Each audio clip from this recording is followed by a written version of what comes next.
Greetings.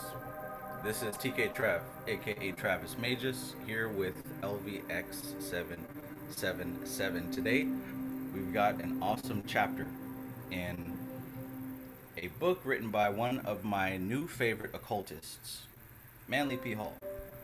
Manly P. Hall is, when it comes to breaking down occult principles, right? Everyone talks about Aleister Crowley, Gardy, but make sure that you put some respect on Manly P. Hall's name. In fact, Manly P. Hall focuses on a lot of the foundational principles, which is what I love. I love foundational principles. Why? Because if you have your foundation sturdy, strong, and structured, there's literally no room for confusion or being lost. And this is one of the things that Manly P. Hall excels in creating an opportunity to understand the structure of magic. The structure of magic, parts 1 and 2. Check that out. Anyways, we're going to get into part 2 of this book, a treatise on magic. It's in the title. And this part of the book focuses on demons, black magic, spirits, Satan, Lucifer. So if you're scared of those words, you can go ahead and tap out. I won't judge you. In fact, I understand. But if you're someone who is not only not afraid of these words, but also understands that the more you know about these kinds of things, the more you know about yourself, then prepare for some relevant information. All right, so let's get to it.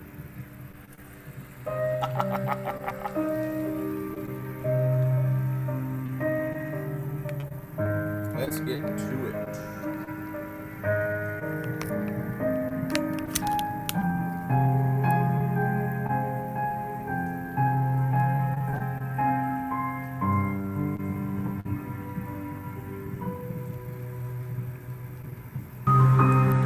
Mic check, mic check. Let me know if the music is too much. I will gladly rein it in. Matter of fact, I'm going to turn it down just a little bit anyways.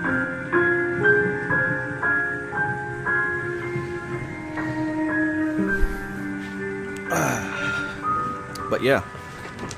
Oh yeah, peace to everybody. Peace to all my family in the Magus Society. Right, we've been on a journey for quite a while, and it's wonderful to see people who take this seriously, right? I respect that to the utmost degree. With that being said, peace, peace. Alicia M, greetings. The Magical Magician, peace, peace. Sunshine Chick, peace. Always good to see you. Serious Suit 888, peace. Society Ejects, peace, my brother. MC Maestro, peace, peace. The Genius in the building. Straight Panther 79, peace, my resilient, strong, overcoming brother. Serious Suit 888, peace to you, God, peace to you. Gilly Suit 047, peace, peace. Roku, peace. Veronica Archaga, peace. Always great to see you as well. Six the Gypsy, peace, peace, peace. Society Ejects, thank you. Thank you so much. Thank you for that donation. I'm glad that our session today was valuable. In fact, when I do these sessions with you guys, it reminds me to go through the same processes with myself, and in doing so, it helps to fortify my own reasons for why I wake up every day and do what I do anyways. Because, like, no matter what path you're on, there's gonna come a time where you start to, I don't want to say question yourself, but you start to wonder, like, is it worth the effort to keep going, right? That doesn't necessarily mean that you're depressed. That doesn't necessarily mean that you're a fraud or anything like that. It's just natural. Sometimes you question, like, damn,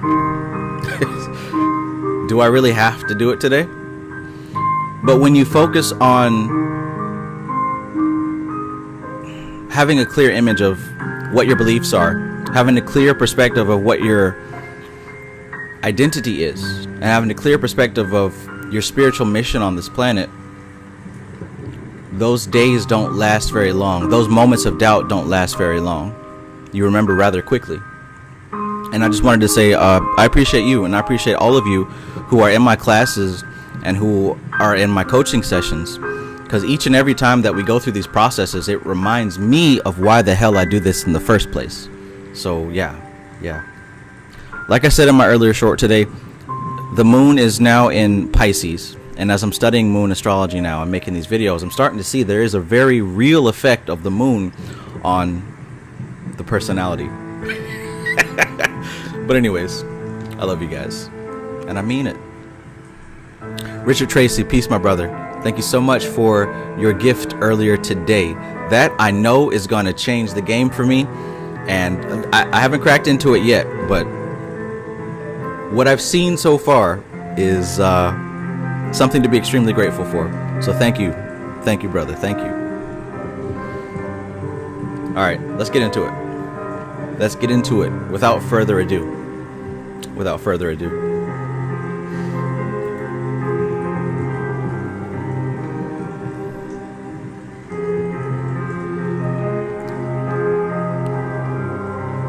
So here we are in part 2. The book is Magic, a treatise on natural occultism. And as was stated, this is part number 2. I thought it would be a good idea to have my oil burner right in front of the book, but I have now changed my mind.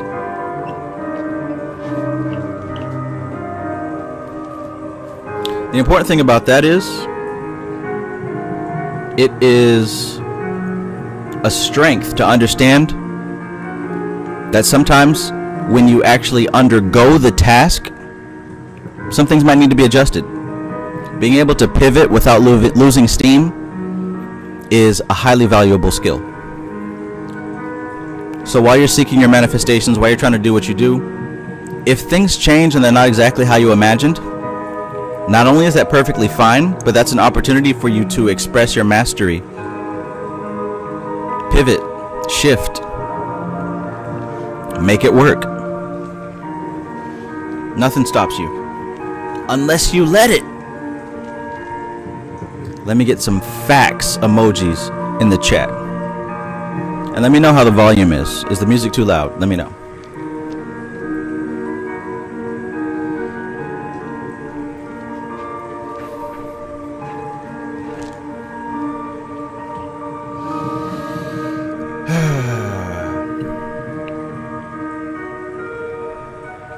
Alright, nobody wants to give me no facts emojis. I won't do that again. Let me pivot from that.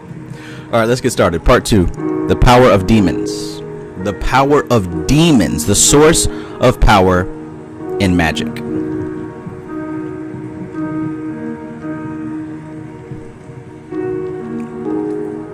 All occultists realize that there is but one source of vitality in the universe, and that is the emanation ring of the universal logos.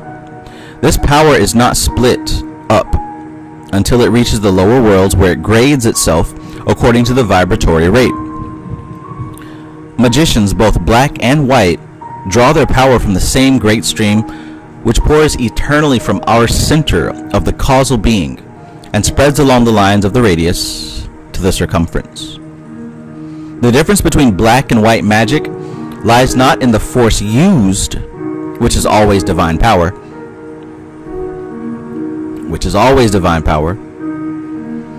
but in the same manner that it is secured and employed. The source of the black magician's power is said to be the devil, to whom the infernal conjurer must sell his soul in exchange for the cooperation of this evil spirit in the attaining of his nefarious ends. In order to clarify this problem, let us analyze the composition of the devil. Let's go. Who is in reality the most abused creature in the universe.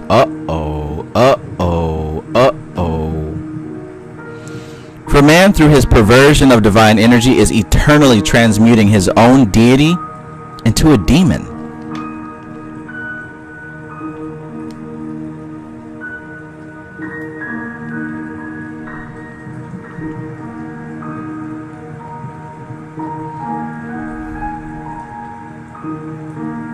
Let us analyze the composition of the devil, who is in reality the most abused creature in the universe.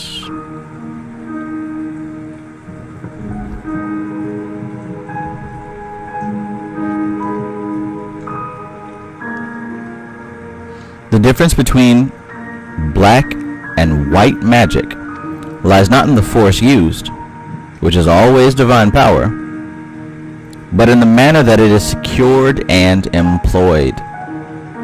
Pay close attention to that, y'all.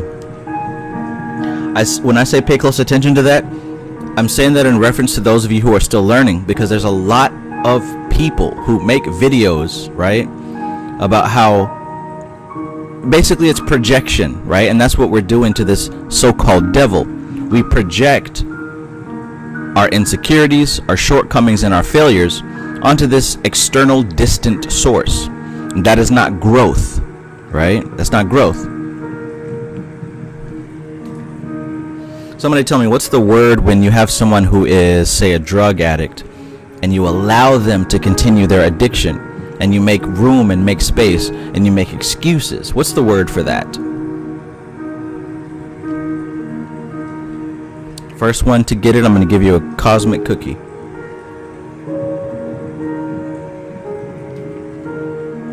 Thank you. Oracle of Medusa. Perfect. Enabling. It's enabling, right? Enabling. And this is what a lot of these people do online. And there's a good reason for it. Good for them, right? Because to give people an excuse, a way out, or scapegoat is essentially allowing you to feel better about the parts of you that are insecure and not operating in full efficiency. Now, I don't want an excuse for the things about me that don't operate in full efficiency.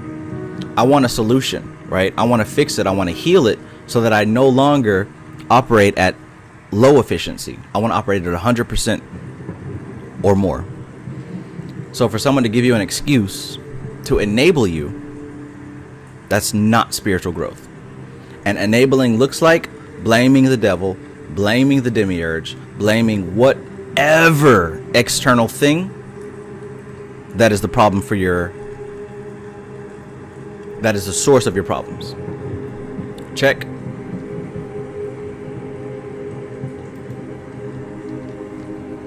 Matthew Watson, peace.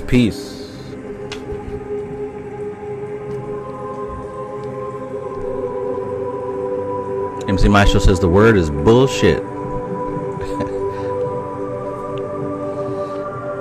The personality of evil. For many ages, theologians have insisted upon personalizing natural principles. All the great forces of being are dressed up like puppets in a Punch and Judy show and have the pronouns him or her. This man was talking about pronouns, right? Well, how old is this book? Ain't nothing new under the sun, y'all. Ain't nothing. What's the date on this thing? It's not going to give me a date. I'm going to guess around 1929. For many ages, theologians have insisted upon personalizing natural principles. All the great forces of being are dressed up like puppets in a Punch and Judy show and have the pronouns him or her applied to them. This is one of the main reasons for the inability of theologians to read the Bible correctly. Because they don't get them pronouns right. They are unable to see the abstract power under the concrete symbol. For ages, religion has made the devil a human being, and incidentally, human beings as devils. Did you see that? Did you see that? One thing I say frequently, especially during my consultations, is that you got to be careful with the metaphors that you use, because when you accept a metaphor, you accept the whole thing. If you say that life is a game, it doesn't just stop with the situation that you're referring to. That metaphor that you believe in expands all the way. So everything that you believe about a game is everything that's how you interpret life. So a game has rules. A game has win or lose. A game has points. There's all types of different criteria that makes something a game, but you translate all of that subconsciously to how you interpret life. So that goes with how most people see the devil as a human being, which in turn means that human beings are the devil. Scott Russell says games be cheating, right? Me and Matthew Watson saw that last night. We were playing Fortnite for a while, and one thing I noticed is as soon as you win, as soon as you get that crown, here come the Terminators. No matter where you land, no matter what you do, it seems like these extra skilled people come out of the woodworks. But if you believe that games be cheating, like Scott Russell says, that's what you believe about life. That's what you believe about life as well. And I don't want to carry that belief system into my daily life. I don't have room for that. But what he said here is that most people see the devil as a human being, which means that if we accept that metaphor, we believe that human beings are the devil too.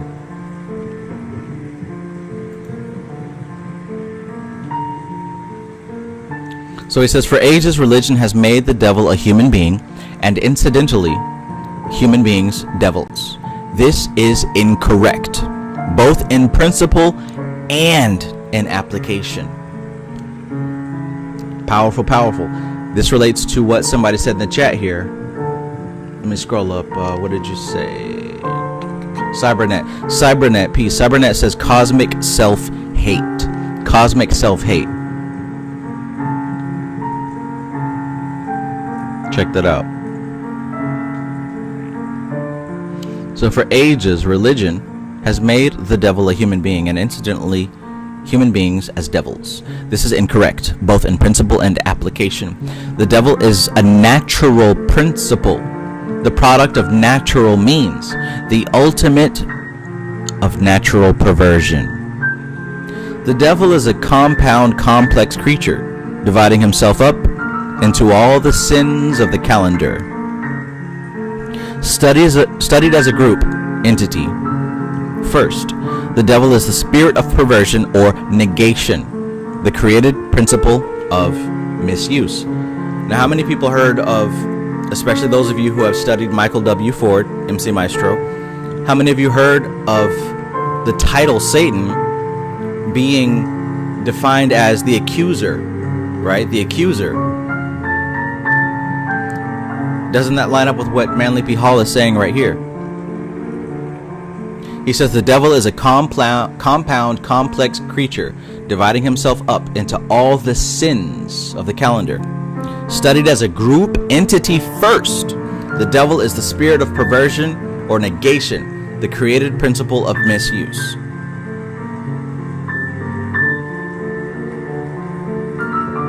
(27) Evil is not a false thing. There are no false things in the creation of a true God. Highlight that. Highlight that.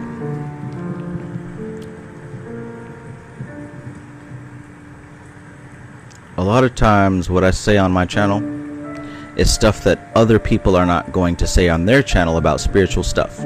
Why? Because they try to speak of it from an ego perspective.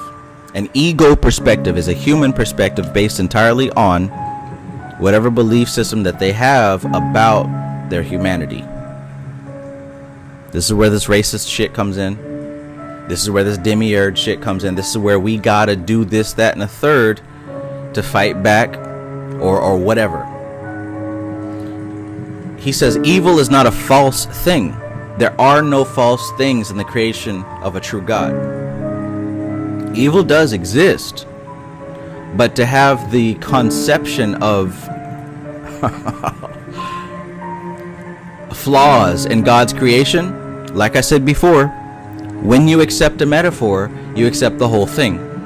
And if you believe that God is flawed, that God can make a mistake, that has a drastic implication on you and what you're capable of. There's a lot of people talking about, oh, God made a mistake. What's your definition of God?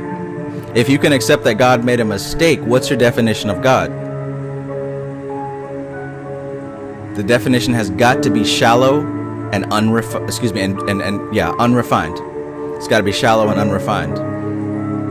Because to even give the title of God, we're talking about something that is above mistakes, something that is above time and space.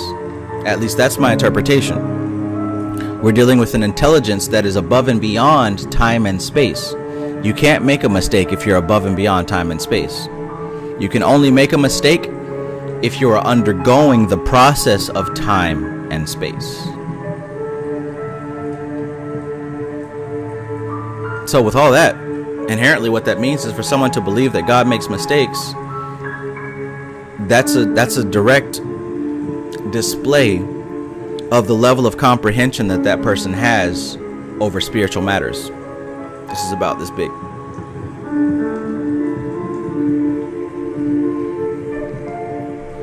Evil is not a false thing. There are no false things in the creation of a true God. There are no enemies. Evil is an abuse or misuse of power. Highlight that too. Meditate on it. Think about it.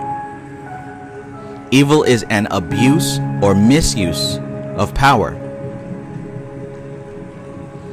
It is the crossing of currents or an interference with the plan. We may say as one definition of evil that it is the right thing in the wrong place. The worst evil in nature can be transmuted into good by the simple process of adjustment. Adjustment. The average intelligence of the consciously functioning man is sufficient to make a god out of any demon by the simple process of inversion. Likewise, he is capable of making a demon or an evil thing out of any good thing or god by placing it in improper relationship to other things. So look at that. Look at how important the relationship is. Look at how important the symbolic relationship is between concepts in your mind. When you approach deity, when you approach infinity, divinity, there has to be a switch in how we process these things. It's not about concrete, solid fact. In fact, when you go past the level of environment and the stuff that you can touch with your five senses, anything beyond that is not solid or concrete. In fact, it's very fluid. That's what separates the etheric and the astral plane from the physical plane. By the time things get to the physical plane, they are concrete and definitively interpreted by the five senses. But when we get to the etheric plane and the astral plane, we're dealing with something that still contains its variables. It still contains its variables. For example, if you desire to be seen by other people as successful, if your understanding is just on the physical plane, you're going to think that success means driving a Tesla car or driving a Lamborghini or driving whatever specific exact vehicle, having a specific exact type of house, having a specific exact situation that can be defined and described. And you're thinking if you don't have that, you're not successful and people won't see you as successful. But when you take this up a couple of levels to the etheric plane, which is visualization and imagination, if you take this up to the astral plane, which is the pure potentiality of the emotions that you can express, you'll start to see that it's not the stuff, it's not a Tesla car, it's not a Lamborghini, it's not this house, it's not anything that can be physically, tangibly interpreted. What it is on this level is what emotional state are you seeking to be in by having those things, right? A person buys a Tesla car not because it's AI automated, not because It's safe on the road, not because it has 4 wheels. None of the features, right? When we deal with marketing, we talk about features versus benefits. The features explain what the thing actually has, right? The Tesla car has 4 wheels, has a big screen on the front of it, right? It looks cool, whatever. But the benefit is what you get out of it emotionally, right? For any of you guys who are, or girls who are into internet marketing, making some kind of product and selling things online, on social media, on Amazon, or any other marketplace, you should know by now to not list the features, but to list the benefits, which are the emotional linchpins of why someone wants it. A person doesn't want a Tesla because it has 4 wheels. They want it because it's going to make them look like they're keeping up with the Joneses. They want it because it's a status symbol. The same reason that anybody wants any name brand product. To be honest, the Walmart brand versus the actual brand, a lot of times are sourced from the same place. The difference is packaging, branding. So for you to choose a better brand or a different brand, that is solely based upon status. You want to be seen as someone successful, as someone who has everything figured out, whatever. So to bring that all back home, when it comes to this art of manifestation,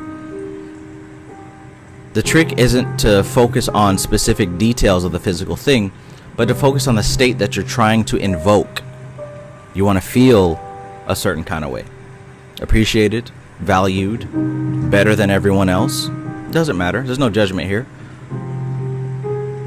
To be more efficient, you want to focus on the state. So let's get back to this. It is the crossing of currents or an interference of plan. We may say as one definition of evil, that is the right thing in the wrong place. The right thing in the wrong place. The worst evil in nature can be transmuted into good by the simple process of adjustment. The average intelligence of the consciously functioning man is sufficient to make a god out of any demon by the simple process of inversion. Likewise, he's capable of making a demon or evil thing out of any good thing or god by placing it in improper relationship to other things. It's about the relationships. So that whole thing that I said about status and status symbols and objects, that has everything to do with how you arrange those symbols, right? Because like I said, the car, the house, the job, all those things are only symbols.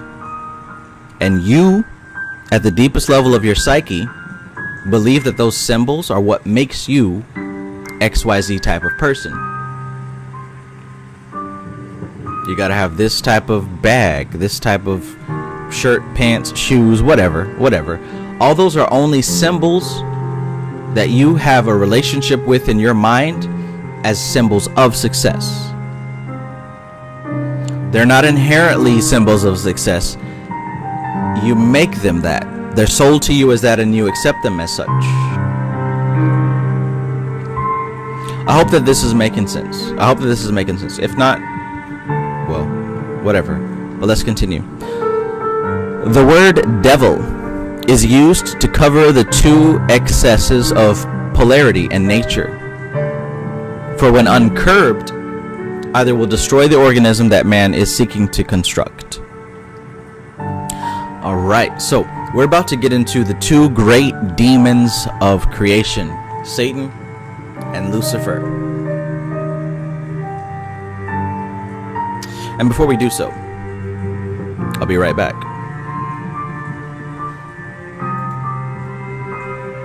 Stay tuned.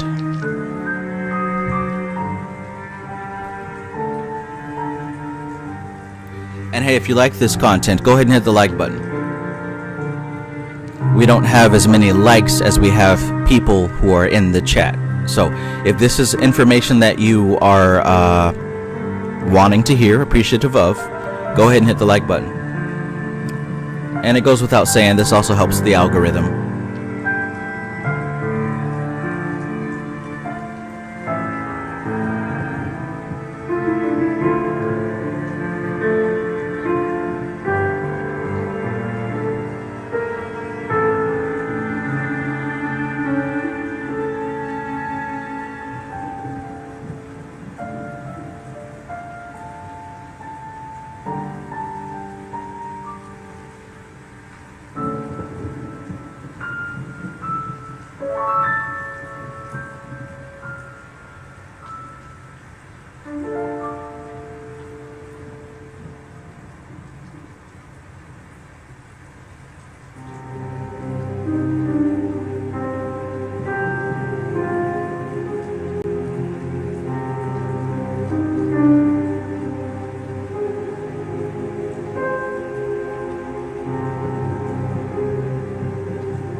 Okay, so let's continue.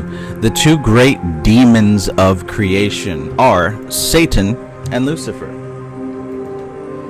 Big Brand, peace and greetings. Thank you so much for your donation.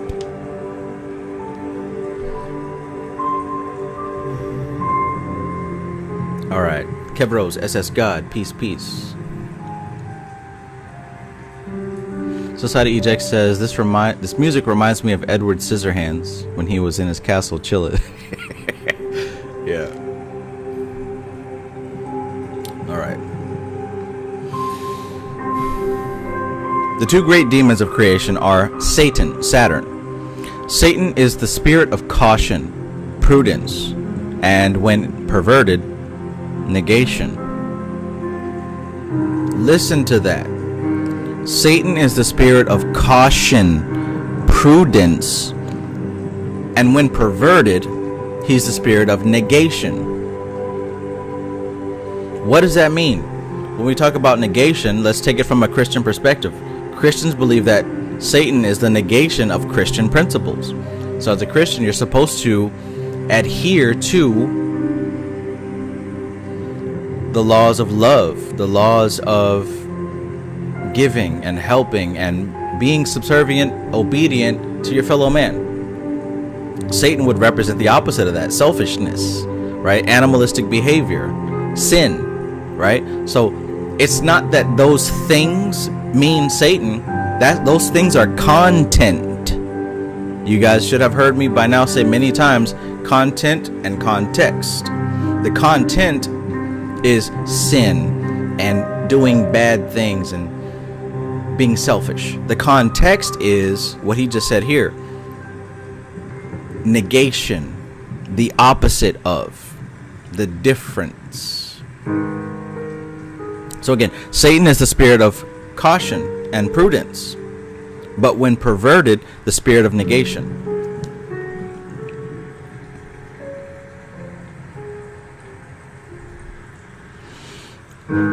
Man, I found the cheat code to magic. It's not about spells and demons. It's about understanding these frameworks. There's frameworks, and if you have the frameworks under control, everything else just fits into their proper category.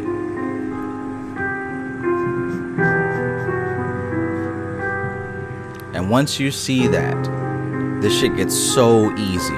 So easy.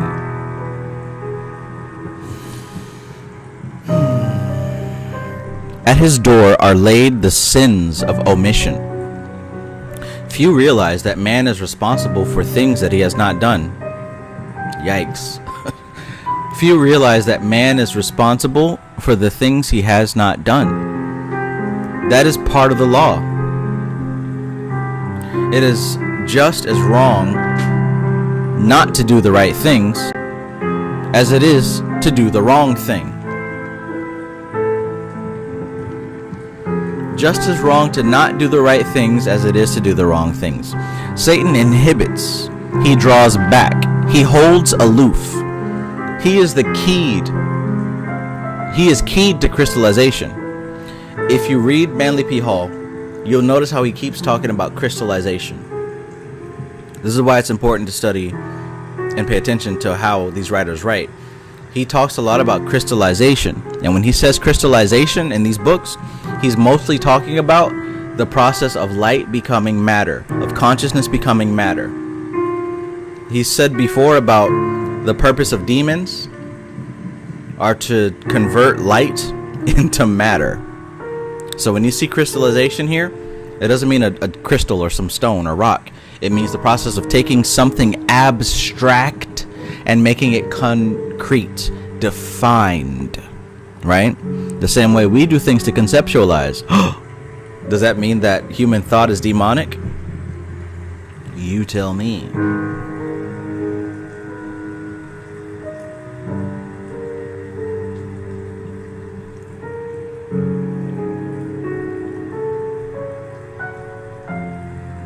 As he said a chapter ago, right? Last week we read, he talked about how something to the reference of life is death and death is life, right? A force. Life of force is death to form, and life of form is death to force. Well, that's exactly what he means, because force has to twist, contort, and crystallize to become form. And form has to break, dissolve, and become destroyed in order to become force. You understand that? So that means that when you get a manifestation, when you get a physical thing in your life that you can look at, there is a force that has been distilled, downgraded, and corrupted to become the thing that you saw. Nuru, peace. It's pretty interesting. Earlier today, with this Pisces moon, I was talking to Hecate earlier today, and then I went out for a walk, and on my walk I saw a woman with some very high booty shorts and she had two dogs, two pit bulls that they're baby pit bulls, and she was like kind of walking with them and training them and stuff or whatever, I don't know. But I'm walking and they both run up to me and she's like, "Oh, come back." One of them was mean and one of them was nice. And the mean one, so I don't get scared of dogs. Like my little brother, he's scared of dogs. So he'll freak out. He'll go jump on somebody else's car or probably climb up on top of the roof if he could. But me, I understand as long as I maintain my frame, reality has to obey what I'm doing. So I was chill and I pet the dog, and the little mean one bit me. He snapped at me. I'm like, all right, cool. And she called him back, and the nice one kept following me. It's as I'm walking, the nice one kept following me. So I'm like, all right, is this one gonna bite me too or whatever? But anyways, she comes over and she picks the dogs up, and we have a nice conversation, and whatever. It was cool. And then I continue on, and I noticed that she has a tattoo of two keys, right? So basically, long story short, what I'm interpreting is that oftentimes a lot of experiences that you have in life are symbolic of the energy that is present in your life. It's not always some major explosive oh my God, I had this revelation and the Swami Guru showed up and did it. It's not always like that. Everyday situations are sometimes, if not all the time, symbolic of subtle energetic expressions that are happening. Now that experience with that woman and her two dogs and her tattoo of keys, which are all symbols of Hecate, right? And I was speaking with Veronica earlier, who works heavy with Hecate. I'm talking about right after I talked to her. Right after I talked to her, I went out for a walk and this happened. So in my mind, these things were connected. They were connected. So when you see symbolic experiences happening, it doesn't mean oh my God, I'm gonna get a vision tonight when I sleep. It's nothing super sensual and exciting. What it means is that there's a certain current of energy operating in your life, And as long as you're able to recognize it, you can receive what it has for you. And in this instance, it was so far what I interpreted, the experience of feeling love and support, right? It was a loving and supporting energy. And that's good. That's good for what it is. It doesn't have to be nothing deeper than that. Just like seeing 1111 on the microwave, it doesn't have to be this deep master plan where the world cracks open and you get some kind of message. Sometimes it's something that's an undercurrent. It's very subtle. It's a subtle influence. And it's a reassurance that these things are there. If you understand what I'm saying, let me know in the chat. Just say yes, or just say understood, or whatever.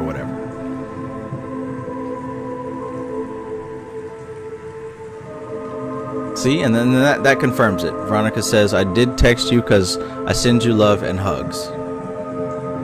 Right? And I felt that energy, and then I immediately went outside for a walk, and the energy manifested itself, right? It was good to look at and good to experience. Gerald Soundbright, peace, my brother, peace. Good to see you. Nuru, peace. Nuru says, agreed. Subconscious speaks in archetypes. That's exactly what I'm saying, right? MC Maestro says the chariot and the hierophant. Okay. I think that Instagram was really blocking my reel. I guess because I had copyrighted music in it. But the reel that I did was basically a tarot card reading, just put in a music video form. And honestly, what I'm really seeing now is that these tarot cards are literally archetypes of experiences, because these experiences are the best way that we can translate the subtle energy that moves around us all the time. You can have somebody talking about the subtle energy, and you can experience it with archetypes. This is gonna hit close to home versus somebody just talking about the energy. Oh, well, this means that, and this means that, this means that. That sounds good to the intellect, but going through an experience of these archetypes, that's what shapes beliefs. And beliefs together are what creates your identity.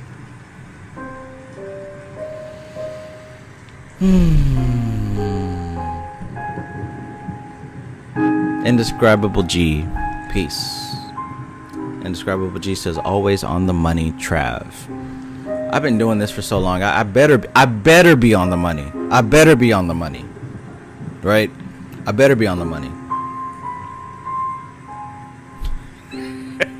MC Maestro, you always got the comments that I sometimes won't repeat. Yeah, Micah says, Travis, I got fired earlier this week, and you came to mind and reminded me to keep my self-worth in check. Yes. Understand that your value and your worth is not related to your actions or other people's actions. And that's a fact. That's a dead, cold, hard, honest, living fact. Your actions and other people's actions are not related to your value. Not related to your value, right? And see, this is what's cool about church and pastors, because they often use Bible stories as a metaphor to describe reality. They talk about how, David or Abraham, they weren't perfect people. They were drunk. They were sleeping around with every woman they could find. They were fucking up left and right. One of the dudes even cheated on so-and-so, whatever. But they still became great people. And what that's saying is that your spiritual value, who you actually are, cannot be quantified by what you do. Two different categories. So keep your confidence and understand that if you lost your job, or if it was, revoked or whatever, that's actually a good thing, because you probably didn't need to be there anymore. Whatever work you had to do there was complete. It's complete. Time for the next lesson. I'd be happy about this. I'd be excited about this. Because what you're about to step into is a representation of the next phase.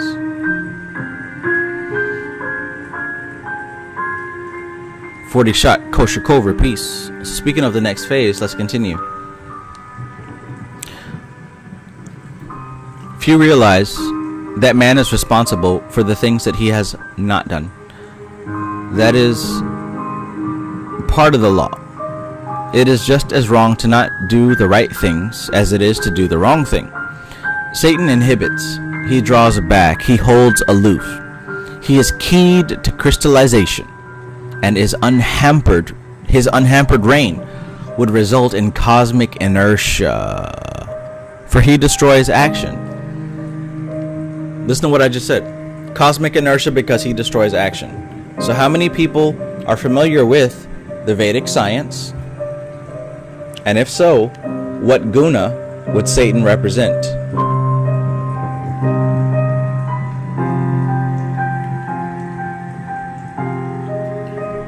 Based on that, what guna, Rajas, Tamas, Sattva, would Satan represent?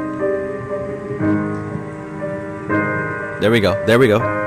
Somebody's listening. Thank you so much, Gerald Sombright. Tamas. Okay, so he is symbolized as the reaping skeleton, for he governs the bones of man. Right? And is that not a necessary part of reality? The bones of man. Which means that, remember what I said, when you accept a metaphor, you accept the whole thing. So to accept that Satan is this evil, bad guy who's out to destroy you, you're also accepting that the universe has a part of itself that is designed to fuck you up. I don't live in a universe where there are any parts that are designed to fuck me up. Integrate.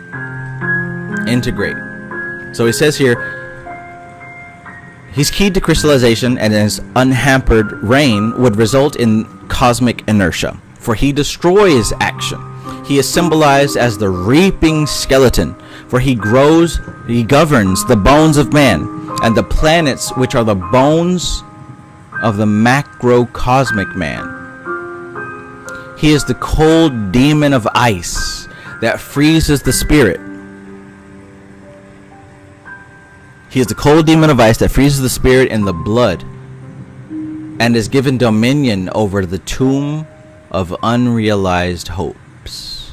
Unrealized hopes. Now you might think that you're better than that, but I know from experience of myself and having consultations with hundreds of people that these unrealized hopes affects damn near all of us. Tell me if I'm lying. Tell me if I'm lying. These unrealized hopes are something that factor into our daily thoughts. That unreached potential, right? Those plans, those goals, those dreams that you have, but you never made a move on. And I was talking with somebody earlier today who was deeply affected by knowing someone who actually died and didn't complete many of the dreams, goals, and hopes that they had. Well, that's a pain that doesn't leave. That's a pain that is hard to shake. Because when you see somebody pass on, when you see somebody die, and they didn't complete the goals and the dreams that they had, you can't help but think about the goals, the dreams, and the plans that you've got. So he is the cold demon of ice that freezes the spirit and the blood, and is given dominion over the tomb of unrealized hopes. He is the spirit that finally calls unto himself all things which have poured out through his mystic rings. Okay, I'm starting to learn. I'm starting to see. Yamaika says audio cutting. And I noticed that YouTube says YouTube is not receiving enough video to maintain smooth streaming.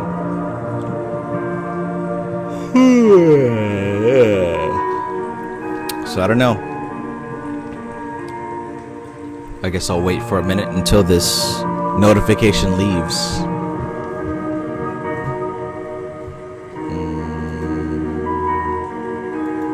Because I don't really think there's a way to fix that.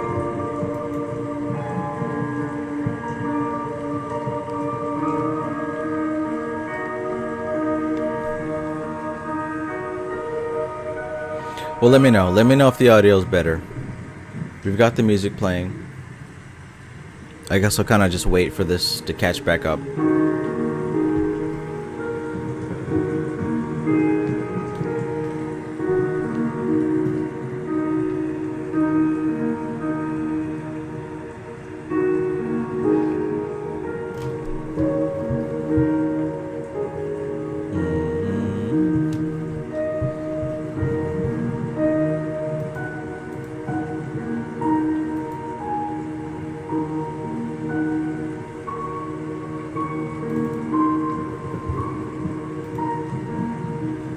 Oh no.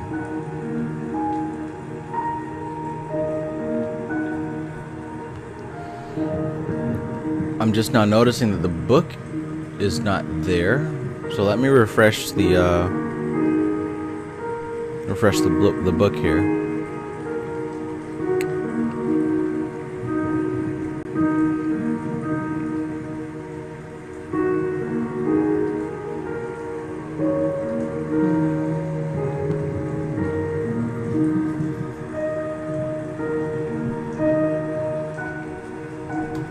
There we go. There we go.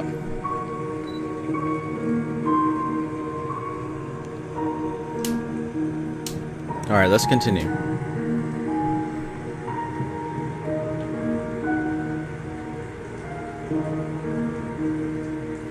Society Eject, your website server is not working. I don't know if you guys are updating. Yeah. That should be fixed by hopefully within the next couple of hours. But thank you.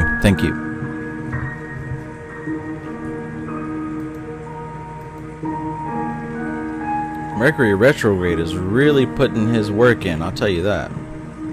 Alright, let's continue. So, Lucifer, Mars, according to the Greeks, Venus. So in other words, most of us know Lucifer as Venus, but apparently there's a philosophy that knows Lucifer as Mars.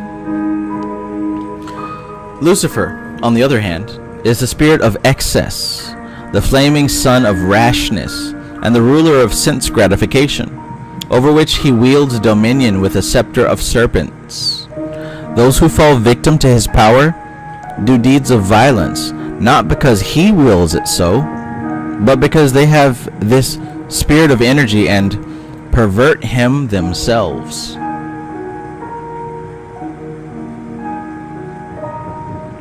Lucifer is the light bringer. He is transmuted by man into the fiery demon of war and hate. His power is used by man as the inspiration of lust and passion, while he would have it used only for the attainment of ideality. Uncurbed, those who fall under his sway of influence dash madly towards their own destruction. He always is opposed to Satan. Let me read that again for the Christians. He is always opposed to Satan, seeking to snatch the soul of man from the cold embrace of the Father. He is the heat that incubates the soul, but man uses him as a flame to burn up reason.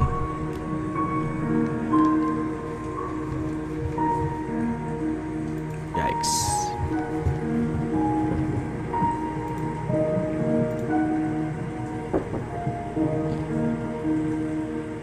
Hold on.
Oh, wow.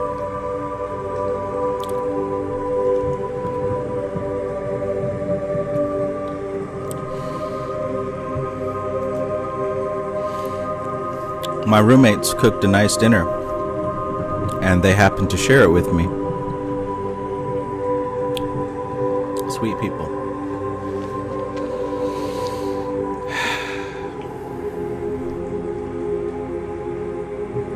Gotta love the water signs.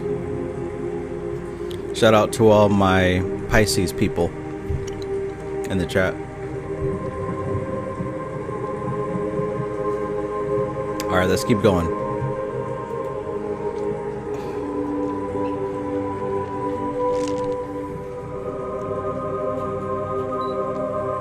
"29.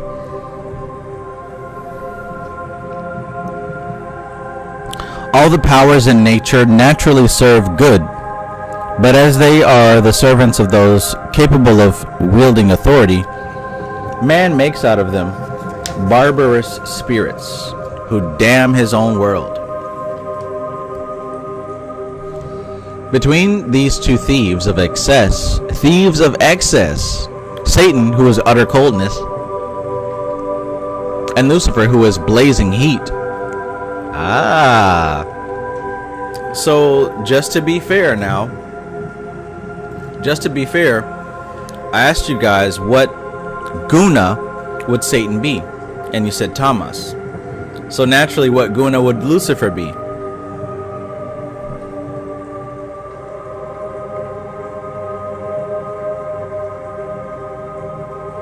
If Satan would represent the tamasic aspect of reality,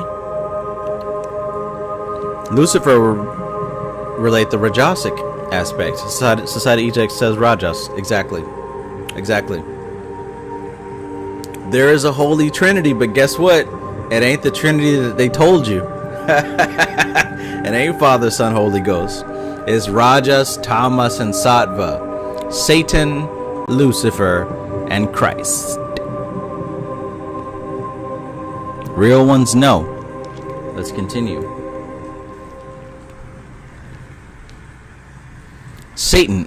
Between these two thieves of excess, Satan, who is utter coldness, and Lucifer, who is blazing heat, hangs the spirit of man, crucified like the Christ of the sublime allegory, seared by the burning fire of one, chilled to freezing by the negation of the other. Seared to the burning fire of one, and chilled to the freezing by the negation of the other. Here's the great truth. Suppose either of these forces which man has made into demons were to withdraw. What would happen to the plan of being? What would happen to the plan of being? Number 30. If Satan were to go out of the scheme, man would be burned up by the fiery passions of Mars and the angels of Lucifer. Without the chill, caution, and curbing of Saturn, his soul would speedily be lost. Quick, fast, in a hurry. Speedily be lost in utter debauchery and licentiousness. If, on the other hand, Lucifer should withdraw, man would soon be a stone again, incapable of incentive, of motion or emotion, and chained, like the sufferers of Dante's Inferno, by the icy fingers of death. Veronica says, the infernal room, Michael W. Ford. There we go. Connecting these dots. 31. Thus it is that the eternal battle of these great principles, like night and day, tempers the blasts and blends them to the good of man, that he may ultimately reach the goal to which he aspires. Such is the mystery of night and day. If the sun were to shine all the while, man would be burned up with its rays, and so vitalized that he would speedily turn into ether, while if night forever enshrouded him, he would gradually return to crystal. Satan and Lucifer are not evil. Satan and Lucifer are not evil. Satan and Lucifer are not evil. but are two of the greatest powers in all of creation. Without them, the universe would not come into being, for Mars with the Lucifer angels is the dynamo of our solar system, and without them, the planets could not keep up their endless march. On the other hand, Satan builds the earth and worlds by his crystallization, with which we would have no solid substance to form bodies. It is not force or power, but the perversion of force which constitutes evil. Again, it is not force or power, but the perversion of force which constitutes evil. The magician says, Demon est deus inversus. We may say, the demon is power perverted. Therefore, man, the perverter of power, is the creator of demons, because he is the lowest creature capable of exercising authority from within his own being. The lower kingdoms are forced to react upon group impression and obey unquestioningly.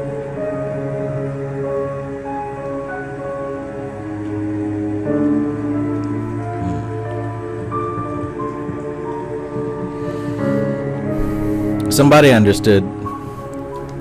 Somebody got it.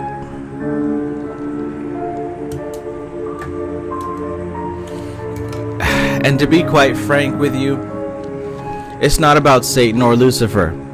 These are two archetypes and symbols that allow us to illustrate cosmic principles. This is why I'm asking who's Thomas, who's Rajas, who's Sattva, because no matter what you call it, there is the energy of generation, operation, destruction. Those three influences exist simultaneously through existence, and to a degree through non-existence. That's why there's a triple blackness of space, because to a degree within non-existence are these three gunas.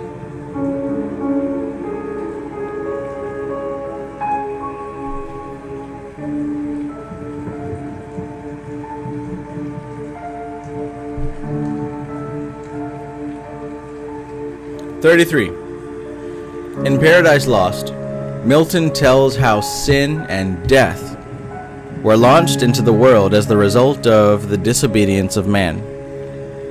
Satan, as prudence, negation, and crystallization, represents death, who eternally inhibits his creation. While Lucifer, as energy and action, represents sin, the positive expression of misuse.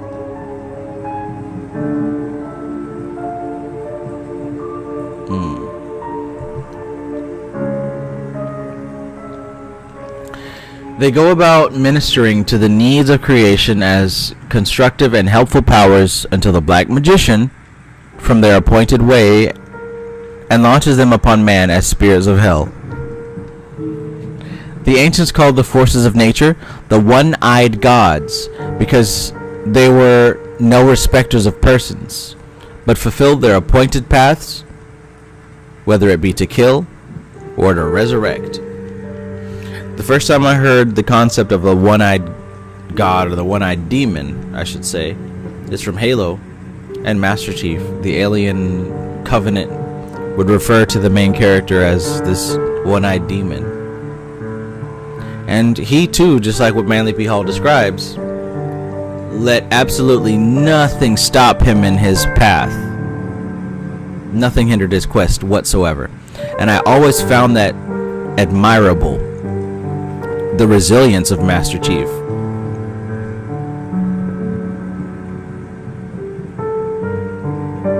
He says here, the individualizing consciousness of the seven rings of sparks.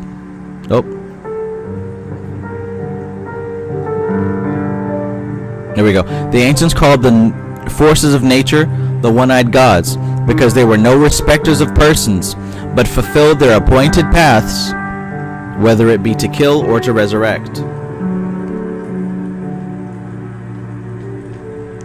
Micah says Cortana sees the halo and the covenant.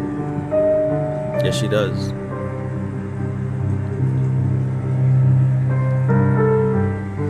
Now would be an excellent time to tap into the power of Cortana, as we say, before the rest of the world does. The demon.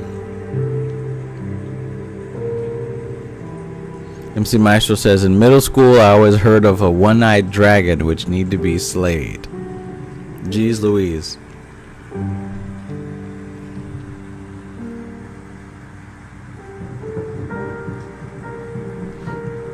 The Black Magician is one who learns to manipulate these forces for selfish and destructive purposes, his own aggrandizement or the fulfillment of desire, while the White Magician prays that he may learn to manipulate them as God would have them manipulated.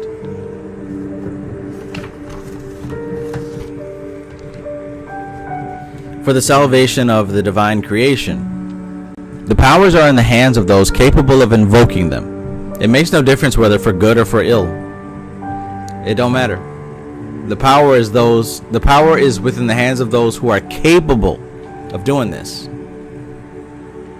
For this reason, the schools of white magic conceal these powers from man until, through growth, purification, and unfoldment, he gains the proper incentive for using them. That might be an answer for one of the reasons we find that some of these mysteries of the mystery schools remain hidden. Because you have to be of a specific level of character to be able to wield them.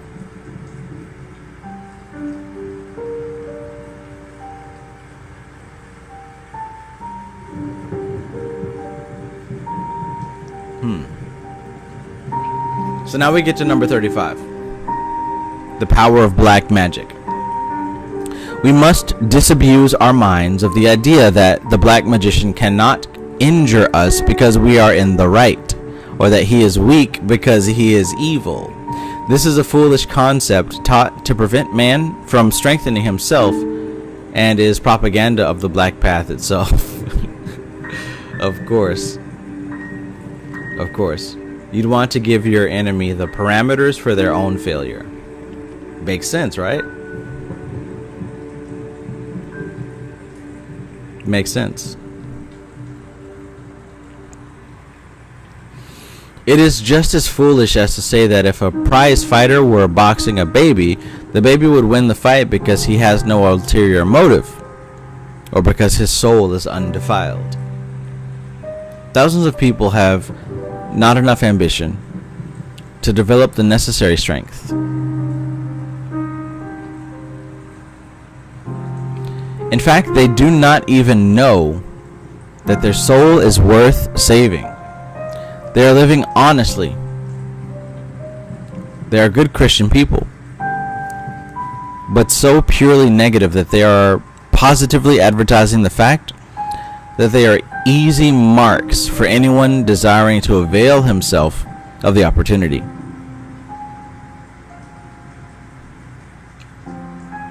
They are not black themselves, but they are the type that helps to make possible the perpetuation of black magic.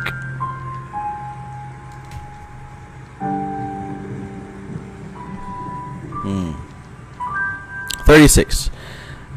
That right will ultimately triumph is undeniable, and that the black magician will fall victim to his own excess is a literal truth.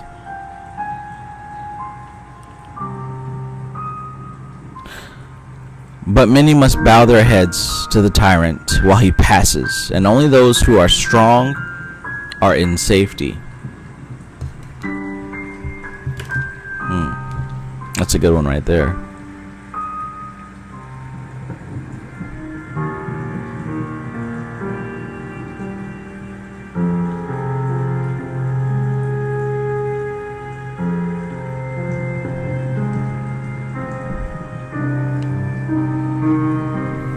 Individuals who have mastered nature's forces to such a degree that they can stop the heartbeat of a person on the other side of the earth with a mental ray, or burn a 2-inch hole through a 1.5 foot of ebony with astral fire are dangerous wherever met.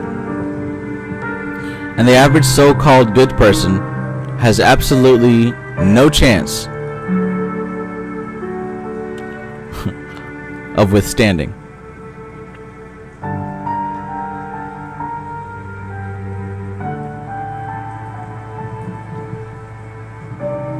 So the average so-called good person has absolutely no chance of withstanding the blows of black magic. Only fools underestimate this danger. Wise men protect themselves against it. For an ounce of prevention is worth a pound of cure. That's a classic line. If you haven't seen it, that might be something to make sure that you remember.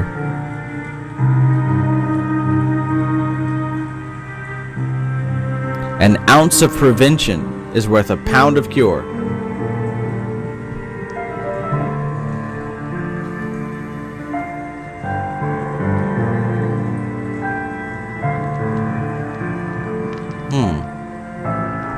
MC Maestro says, you asked a question last time to the effect of why would someone lead others to desensification?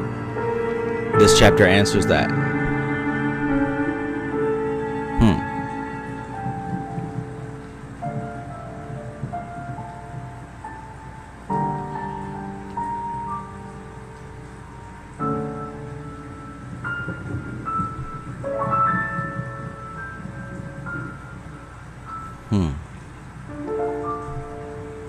The white ray places the shield of David between them and the dark forces, and in this way they protect themselves.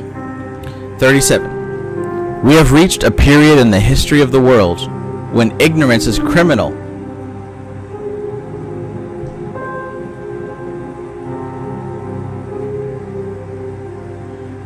And it deserves the heaviest penalty. Ignorance is not black magic, but it is the greatest ally that the black magicians have in the world today. Oh, that's good. If ignorance is the best ally of black magic, well, that would certainly serve to define why it seems as if people are indoctrinated to be ignorant.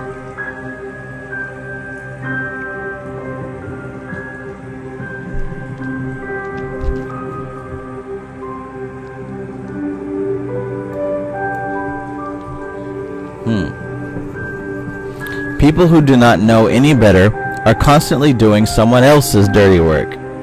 That is the fruitage of their indolence. When we attempt to break nature's laws, we tear down our bodies and render our consciousness negative. In this way, opening those centers of our being through which we can be influenced,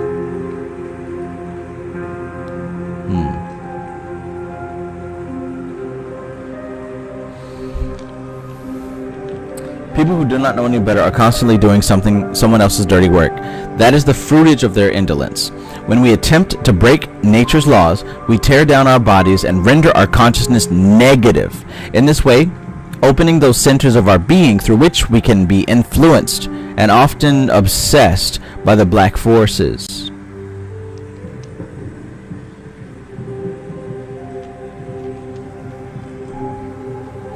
This is almost as great a crime as perpetuating black magic yourself. People must realize that they cannot straddle the fence once they come into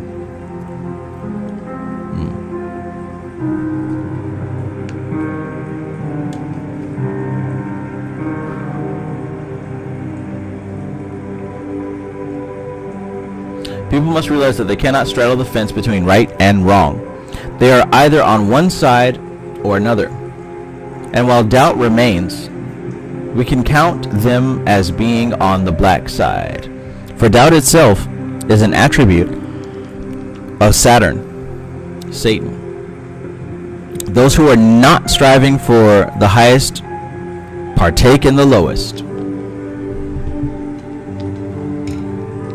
Wow. by default. 38. Let us meet this problem fairly, neither with fear nor with too much confidence. In humility and contrition of spirit, let us realize that the work being done in the world by the black forces of all the time are very real. Recognizing this, let us band ourselves together and join in this righteous war, standing side by side with brothers of light in the battle for human souls.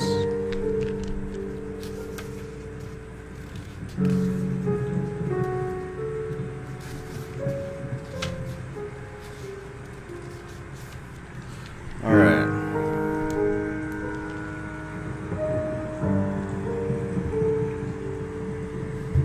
All right.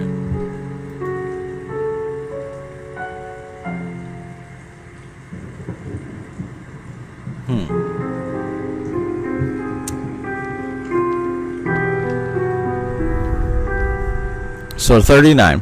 When light comes, the shadow goes. Where the sword of enlightened spirit strikes, the hosts of darkness and negation are dissolved. But remove the light for only a second, and they return as powerful as before.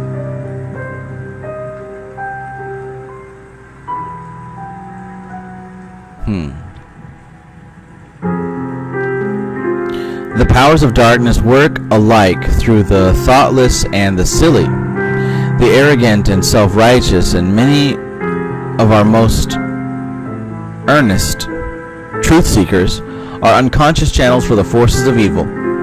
Since in moments of weakness, they allow the beast to attain mastery over them, and through them to attack the world.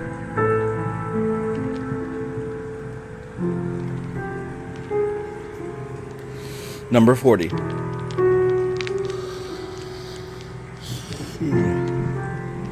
Learn to discriminate between light and darkness in the world you live in, and watch your heart night and day, that there may be issues from it.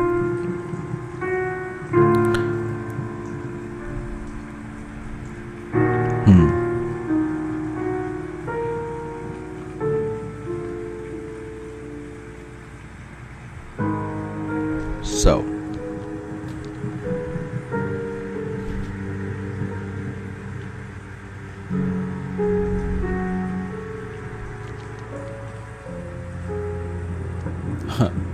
MC Maestro says there are some humongous implications in this book. Yes. Stray Panther says, could you say humanity is a representation of Lucifer? I would say the best parts of humanity.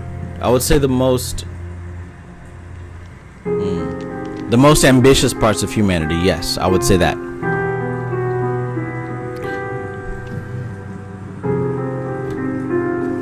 But number 40 again, learn to discriminate between light and darkness in the world you live in, and watch your heart night and day, that there may issue from it nothing that can be used as a weapon for the destruction of light. Do not worry over your past misdeeds, for worry itself breeds demons. But eliminate them from your aura, planting instead good seeds with constructive labors.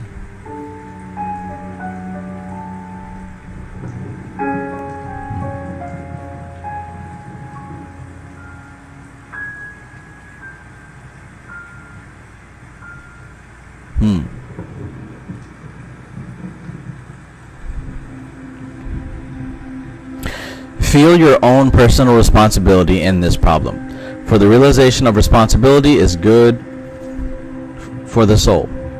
Demonstrate this acceptance of responsibility to the higher powers of cosmos, for when your light shines out, the spirits of evil must slink into the corners and cover their faces with the shadow of their cloaks.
Interesting.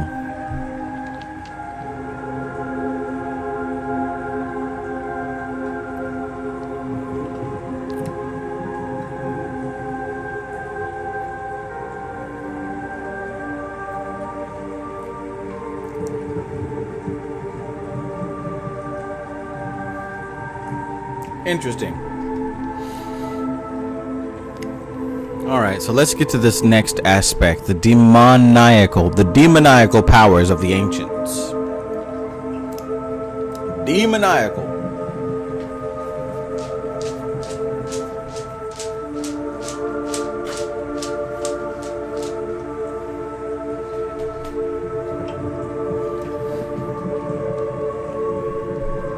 Kevin Wise, peace, my brother, peace.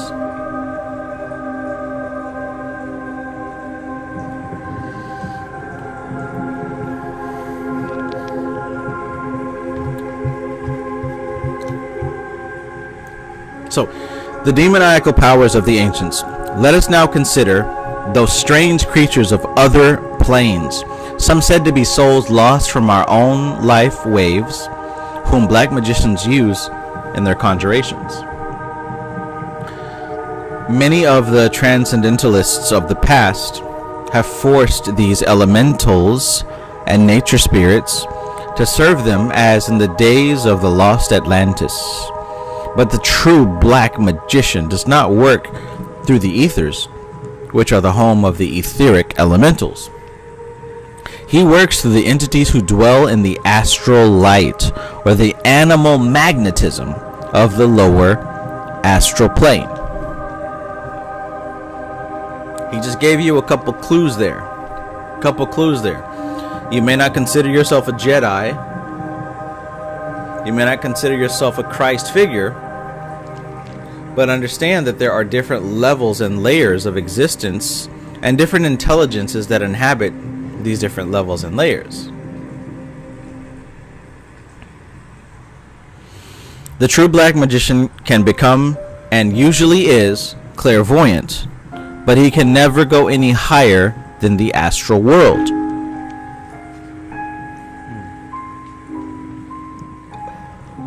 Peace Court Singh. He can never go higher than the astral world. To this plane he is tied by his passions, hates, incantations, and the animal nature which is the basis of black magic. So let's make this make sense now. You can think of human potential as a certain scale with a top and a bottom. Not necessarily a limitation, but with several billion people on the planet, most people are going to fit within a certain range.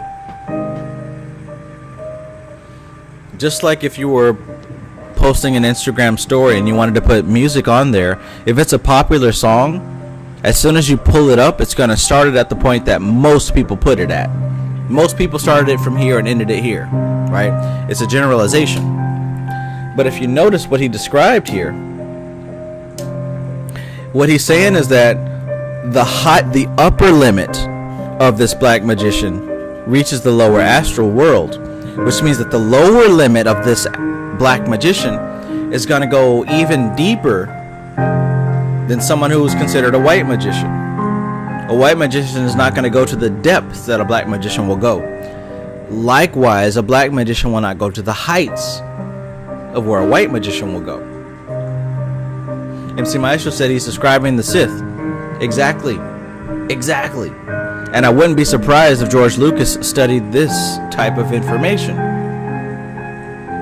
He says the true black magician can become, and usually is, clairvoyant, but he can never go any higher than the astral world. To this plane he is tied. How is he tied to the astral plane? By his passions, by his hates, by his incantations, and the animal nature, which is the basis of black magic. These are all qualities of expression through which the astral plane channels. So if someone uses these as their highest tools, then of course it's going to be their upper limits.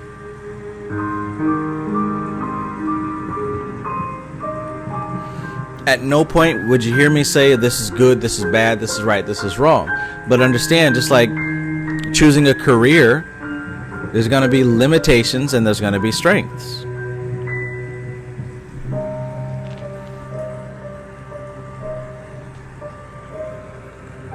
So let's keep going. 42.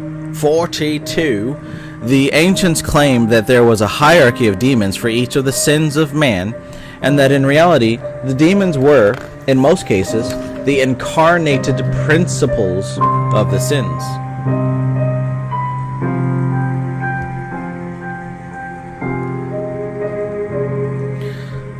But it is understood that the animal excesses of man build on the lower planes of the astral world strange creatures, some resembling debased human beings, and others shaped like animals, lizards, snakes, and other reptiles. Crocodiles and alligators, maybe. The power of the black magician lies in his ability to direct these soulless creatures, which, while not in reality individualized things, still have a tremendous power over their own essences, both in the body of nature and of individuals. How many people here are versed in the ways of the Sith? Don't act all shy, high and mighty. I know damn well there's a lot of you who are intrigued by the pull of the dark side. Very good. Let it flow through you. It's a natural thing. And it's instantly rewarding.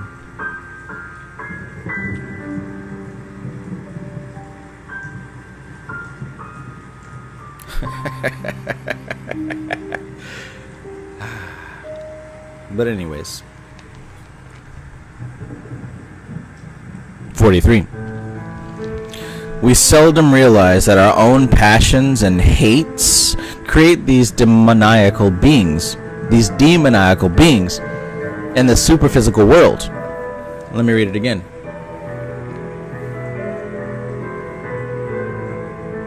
We seldom realize that our own passions and hates create these demoniacal beings in the superphysical world.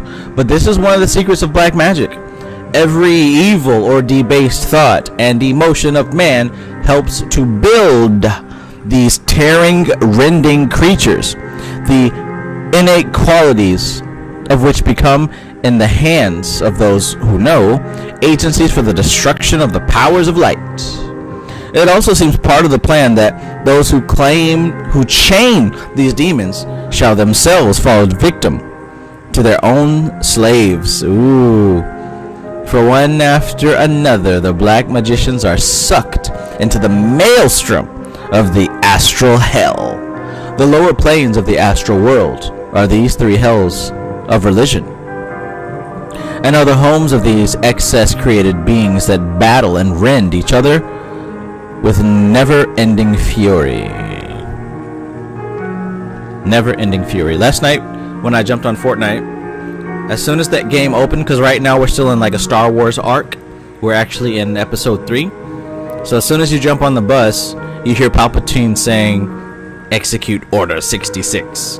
And now all the clone troopers who are on the ground that were very friendly instantly start shooting at you depending on the Jedi training that you took on the map. But anyways, if you paid attention to that last paragraph, that right there will teach you how to work with the Qliphoth. So all of you people who are grossly inexperienced and saying, "Trev, how do I work with the Qliphoth? I want to work with the Qliphoth," right? And I always say, I can't help you. This is the only time that I'm going to help you to your own demise.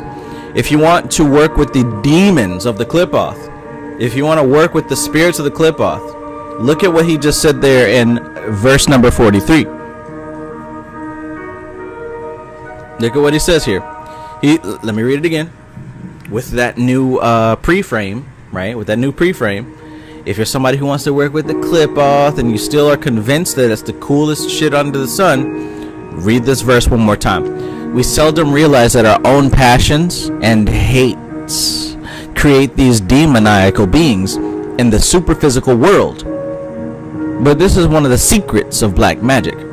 Every evil or debased thought and emotion of man helps to build these tearing, rending creatures, the innate qualities of which become, in the hands of those who know, agencies for the destruction of the powers of light. So when you see the Qliphoth, and you see that each of the Sephiroth represent a specific human quality, your job is now to build that demon, right? You now have the framework. Okay, so I know that this spirit is anger. Let me take all the times that I was angry and what makes me angry and what it's like to be angry, and let me use that substance to build a living entity. And let me do that for all of the 10 Qliphotic Sephiroth and build the spirits who are going to help me. See, the Qliphoth gives you the archetypes. It lets you know the cookie cutter shape. It's your job, oh lazy black magician, to fill in the criteria, to fill in the content for that context. And once you do that, you now have a substance that will work for you. You now have a demon spirit that will go out and channel that energy every time you feel it. Every time you get mad, you feed that anger spirit. But it isn't just simply going out to an elemental. Now it's going to a structured archetype.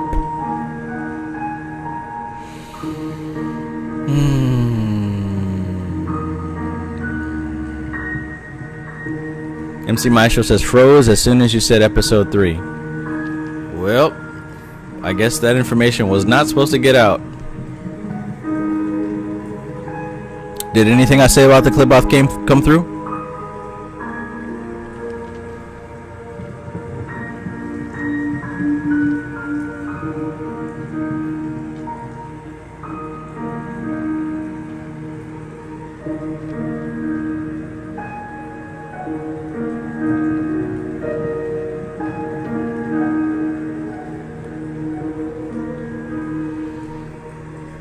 Veronica says yes. Okay. Cool. I am that I am says yes, but a repeat would be welcomed. LOL. Nope. I'm not repeating no Qliphoth stuff.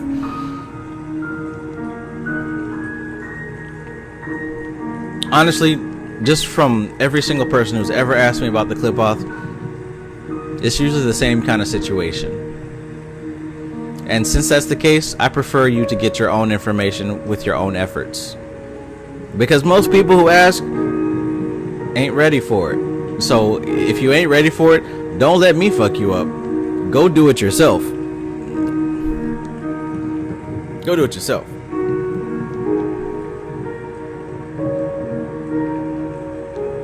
I'm just saying. MC Maestro says, interesting. Arius and me recently had a conversation about the Qliphoth. Either way, whatever you see there, it's not waiting for you to contact it. You have to build it. You have to build it. You got to structure it, put forth concentrated effort, and build it yourself. And if it isn't built, it's just words on a book. Now, the author of that book may have done it. That don't mean you did it.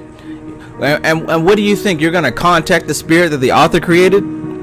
You're going to contact the spirit that the author got in contact with? Like, there's a massive element of self-work here.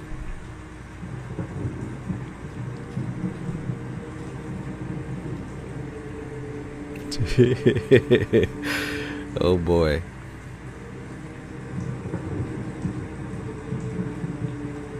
Number 44.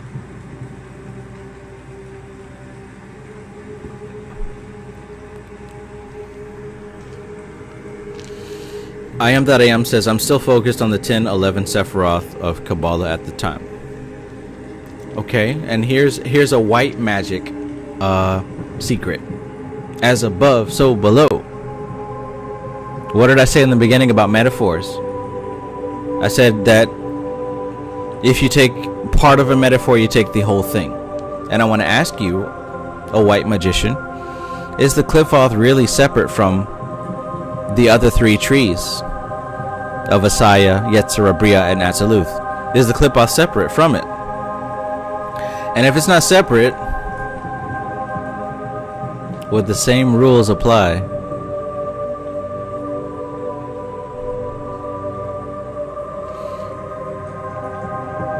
One day, if you stick with this stuff, you're going to realize that metaphysics is so easy, so simple, and so basic and regular.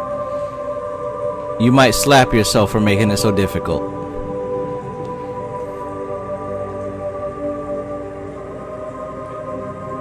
When we read these books, don't you get this feeling like, yo, I knew this? Like, yo, this is something I'm familiar with. Oh, this sounds familiar. Don't you get that feeling every single time? You're not the only one experiencing that. It's not just because you're special or different, or you were a high priest in a past life. No, you feel that way because you keep reading the same stuff, just given to it at a different angle. And let's think about a circle. You can split that thing into 360 angles. And the more angles that you get, the more you start to see a clear picture of what you're looking at. That's why I keep saying there are no enemies. Ain't no good versus evil. You're looking at one thing from different angles. Left hand path, right hand path, black magic, white magic. What's really the difference between Palpatine and Yoda? Qui-Gon Jinn, Darth Maul, Darth Vader, and Obi-Wan Kenobi. What's really the difference between master and apprentice, Lord and Padawan? What's the difference?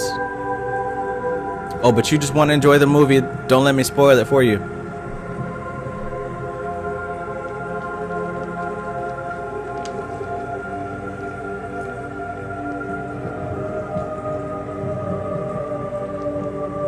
MC Maestro says, I recently rewatched a show from my childhood. A villain was controller of beast and shapeshifter. He also had the ability to control the evil witch. Black magician controlling the untamed Shakti. Yes. I Am That I Am says, Philip Cooper tackled the white magic versus black magic conversation pretty well in The Magician. Yeah.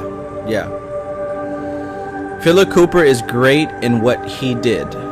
Right, and the way that I see Philip Cooper, and I was just reading Basic Magic again earlier today.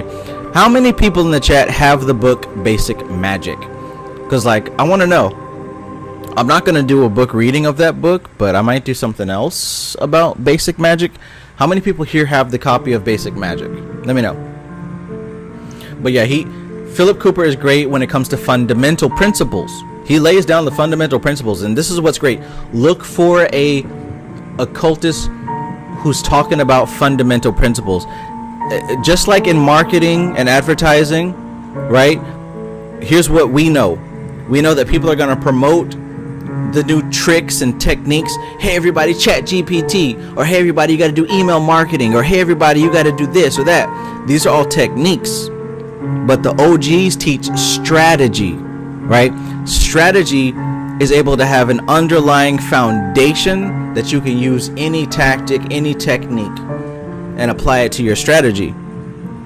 A novice thinks that a freaking tactic and a technique is going to make them a millionaire, is going to save the world. No, buddy. No. Likewise, when it comes to this magic stuff, it's tips and tricks and techniques that will get you certain results. But if you don't have a strategy, your kernels of popcorn in a bag. Pop, pop, pop, pop. And once you're popped, what are you? Content in someone else's bag.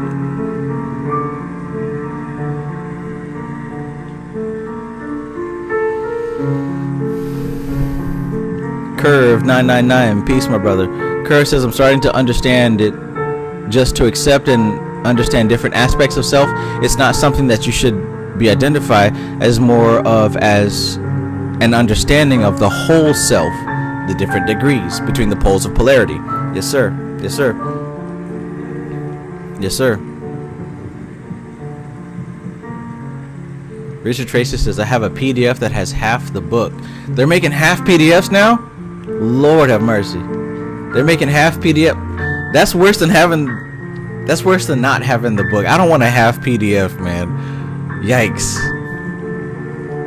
The side of EJ says a snack a snack in somebody else's mouth. Now there are times where that can be beneficial, but for what we're doing, that's not beneficial.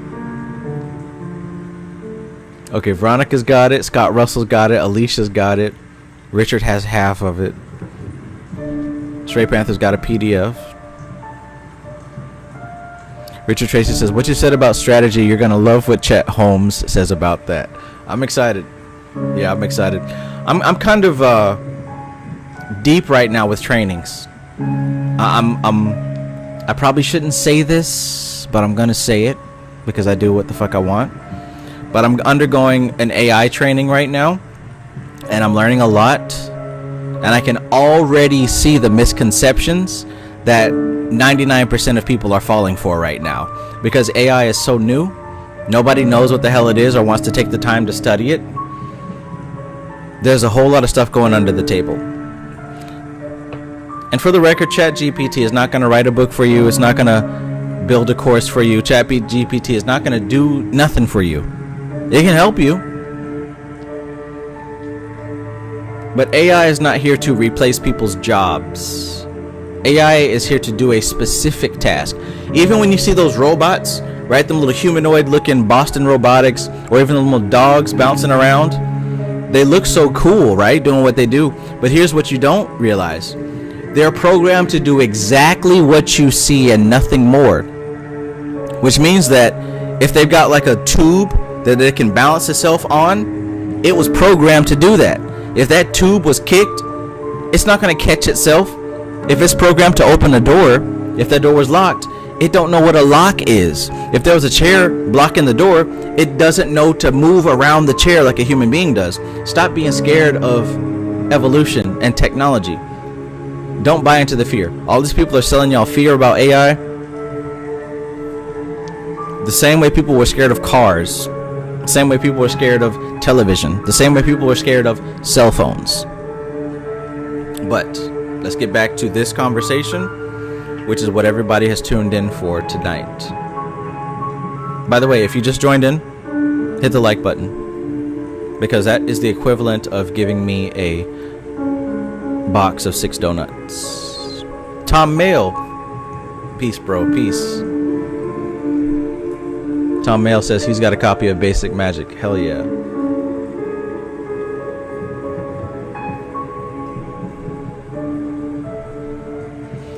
Maestro says the same tech that existed since pre-internet times is Giles being called AI.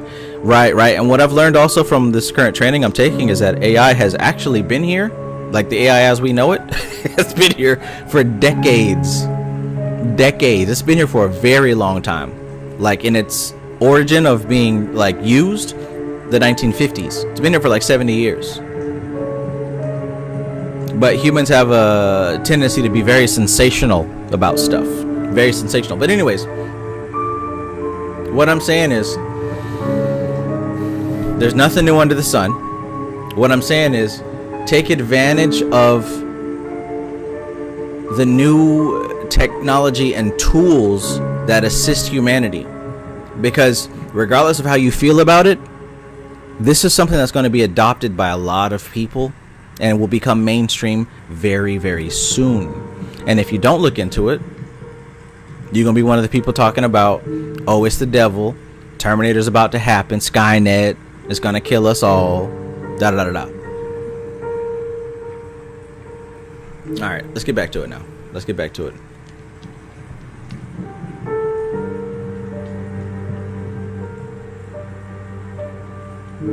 This is what the internet was based on. This is what computers were based on. The first computer was a computing, calculating machine to crunch numbers, to do process and to do work for human beings to save us time. That has always been the spirit of AI, the spirit of technology, to save us time. But don't get me started on this subject, because I've always been passionate about it. That's why I have thanked my computers in the early videos. Thanks, Mac. Thanks, Maxine. Thanks, Mackenzie. Thanks, Michaela. Because I knew one day AI would be something that would be very, very relevant to everyday humanity. And I was, in a way, kind of preparing myself since like 2008. Back to this, 43. Well, let me go back a little bit to 42 though. By this, it is understood that the animal excess of man build on the lower planes of the astral world strange creatures, some resembling debased human beings, and others shaped like animals, lizards, snakes, and other reptiles. And what he's saying here is that the black magician does have access to disciplining the forces of the lower astral into forms that have influence over the human experience. It's not a hard thing to do. You can create an astral form.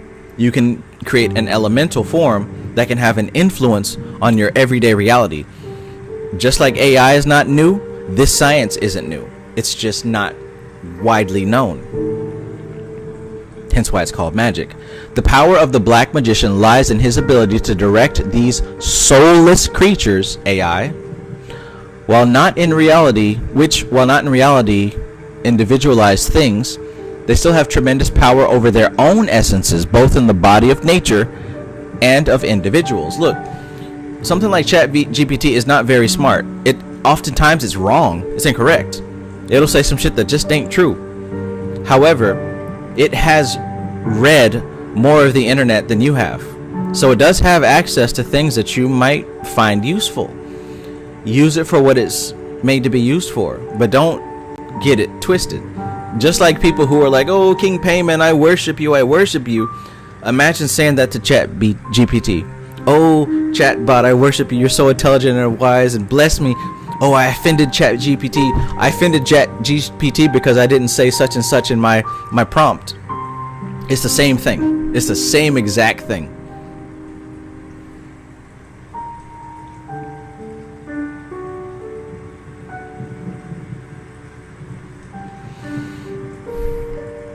This might be more relevant to some people a couple months from now, but for those of you who are already digging into this, you know what I'm saying. Might not even be useful to you right now, but it won't hurt you to learn how to use it, because there will come a time when this is very, very valued. Society Ejects says, for some people, AI is going to be the new devil. It's already the devil to some people, bro. It's already the devil. And like every other devil, let me learn about it. Let me study it. Let me master it so that it can work for me. Like every other devil, let me study it so it can work for me. What humanity fears has control over humanity. So you gonna fear it too? Or are you going to use it? Because in mastering what humanity fears, guess what you also master?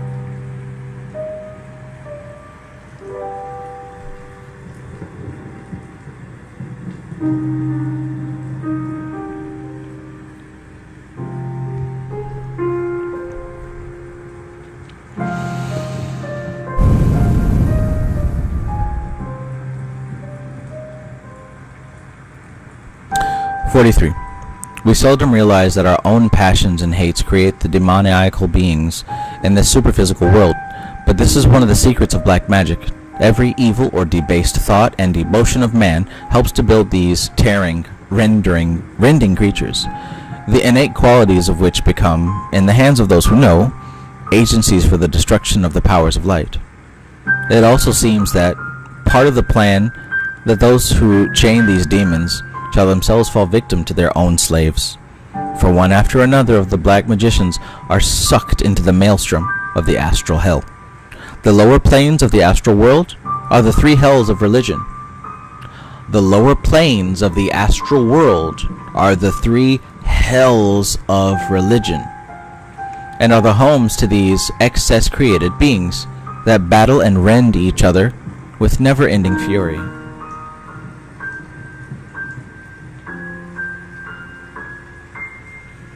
"44. The black magician, becoming a conscious channel for these forces, launches a stream of hell demons into the world. In doing so, he sells his own soul."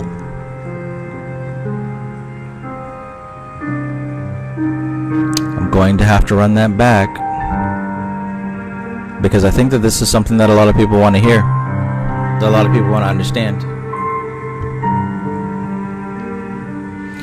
He says the black magician, becoming a conscious channel for these forces, launches a stream of hell demons into the world. In so doing, he sells his own soul, for these forces must pass through his own astral body in exchange for the powers that these demons will give over him, over his fellow men.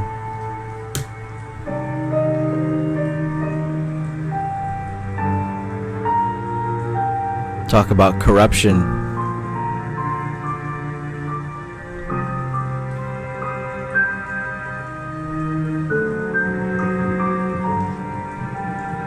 I mean, I really don't care. This isn't really a threat to me, because every individual makes their own path, and at the end of the day, you answer for yourself. Which means that I also answer to myself. I don't care about somebody being a black magician. And why am I saying this? Because people to this day are inboxing me. "Trav, we gotta fight the Illuminati.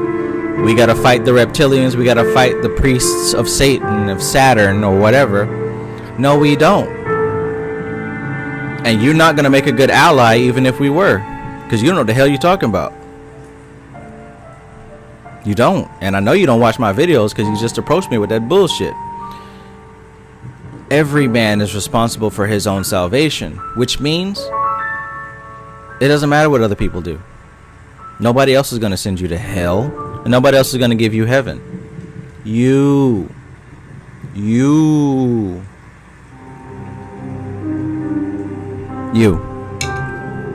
The powers of these elemental creatures are practically unlimited, and there are many depraved souls. Check out this picture of a fire salamander. This guy looks pretty gnarly. You can just see the red in his hair. Completely red and orange, right?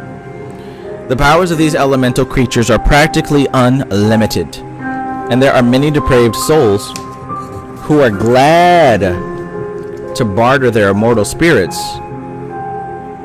for the power which these demons give them over the material world.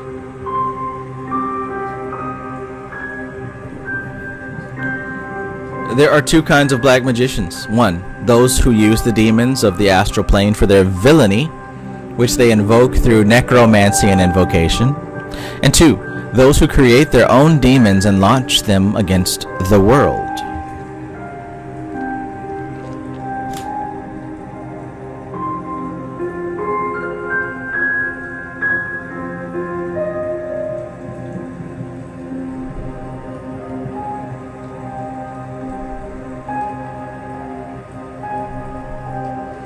Okay, so check this out.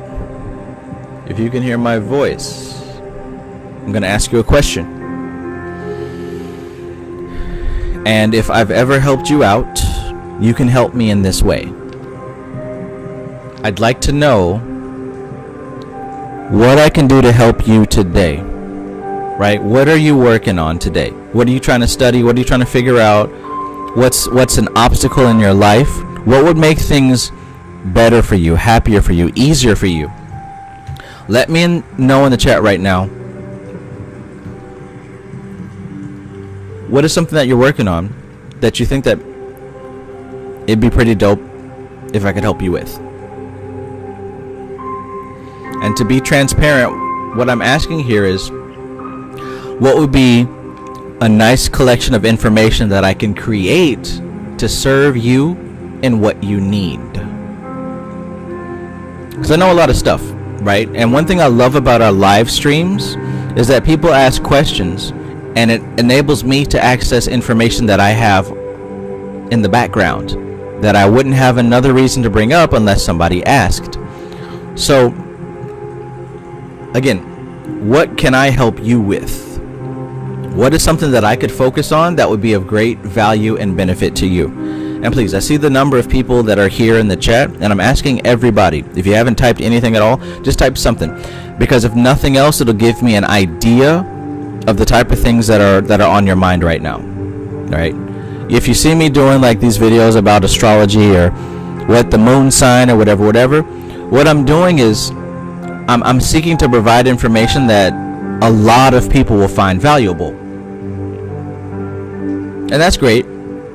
But I have people, you guys, who come to all of these book studies, and some of y'all have been coming to these book studies for years. So you specifically, I'm talking to.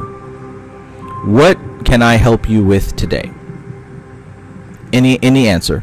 It don't have to be magical. It could just be something like personal growth or whatever. And even if it's something you don't think I can help you with, trust me, I know how to research and learn. I'm an expert at learning things. But let me know. Like I said, I see there's a certain number in the chat. So of all the people listening, just take a moment. Give me something. It don't have to be nothing crazy. Just give me something. I can use that to create content geared specifically towards your needs.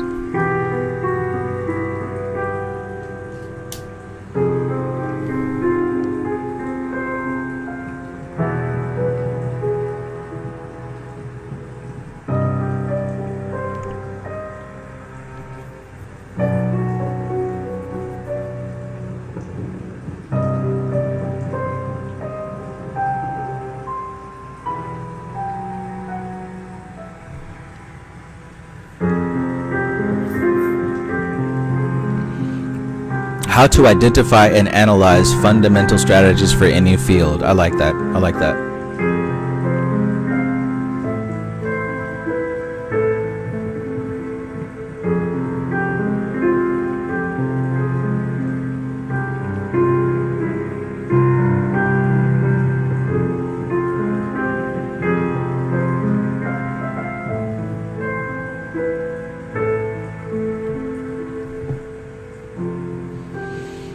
Somebody says, fell off the spiritual wagon. Need advice on speeding up and getting back to my highest self. Well, listen, understand that at no point do you actually fall off the spiritual wagon. This isn't something you can fall off. Here's what I asked somebody in a consultation earlier today. Right, we were talking about a lot of the changes that they went through just in the past 2 weeks. And it was all based on realizations, right? Having certain realizations about the world dramatically alters how you behave in the world, right? When you know certain things don't matter, you stop treating them as if they do matter. So I asked him, because one of his worries was, I'm afraid that even though I'm learning so much from you and I'm developing, I don't want to slip back. I'm afraid that I might slip back at some point, and I don't want to do that. So I asked him, is it possible for you to slip back in just a snap of a finger, just suddenly you've gone back to who you were before? And he said, no, it wouldn't happen that quick, right? It would actually take a process. He'd have to slowly and gradually go back to that point.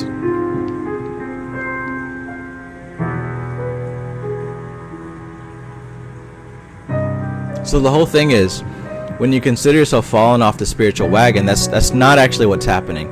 Like, that might happen with other things, but with this, we're not just dealing with a timeless soul, right? The soul exists beyond time and space, but the physical body exists within space. And the thing about the physical body is that it It must undergo patterns. It must undergo cycles. It must go up and come back down. So as a spiritual person, especially on the path, because you're paying more attention, you specifically are going to experience ups and downs. And those downs are going to feel more drastic to you because you've been trying to go up. But the trap is when you allow those downs to make you feel as if you fell off, you're actually liable to fall off. But when you recognize that these downs are a natural part of the process, you get a chance to enjoy it. You get a chance to enjoy it. When you're on your spiritual path and you quote unquote fall off, you better enjoy that. Relax, chill. Go to church, eat the chitlins, eat the pig's feet, right? Eat the M&Ms and Twizzlers and all the stuff you swore you weren't going to do again. Enjoy it, but also understand that you're not staying here. Your body needed to take a breather because the soul is pushing it hard. Keep going. Because you're going to find when it's time to come back up for air, you're not going to even want to do those things anymore, right? After having the oxtails, the pig's feet, and the chicken, you're going to realize, you know what? I remember why I stopped doing this in the first place. And you're going to naturally come back up. And the next time the fall comes, you'll have more discipline because you already indulged with an awakened mind. See, indulging with a sleeping mind is different from indulging with an awakened mind. Because with an awakened mind, you're naturally more non-attached. You're naturally more non-attached. Which means you can't drown like you used to drown. Even when it comes to things like depression, this stuff still comes up. Even for someone like me, it still comes up. But the difference is, I can't drown in it anymore. Not even if I wanted to. I feel it. And I embrace it. Because here's the thing, when it comes to mastery, you allow these things to happen. You allow these emotions to come. I allow it to come because I know it's only temporary. And I've even tracked it down to a cycle. I know when the depressed feelings are going to surface again. And I let them. And they don't last very long. I'm back on the grind. So I'm telling you, like, somebody else might tell you, oh, you become enlightened and you never sin again. No. You're gonna slip. Enjoy it. Then get back on the grind. But I'm gonna screenshot all these right here. Thank you all so much for giving me this information, because like I said, this is actually really relevant.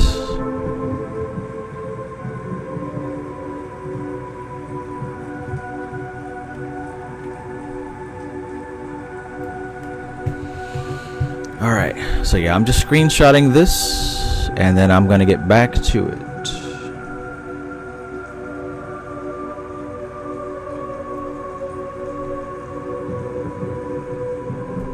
I am that I am says, I love the moon breakdowns. Astrological transits and aspects info is valuable.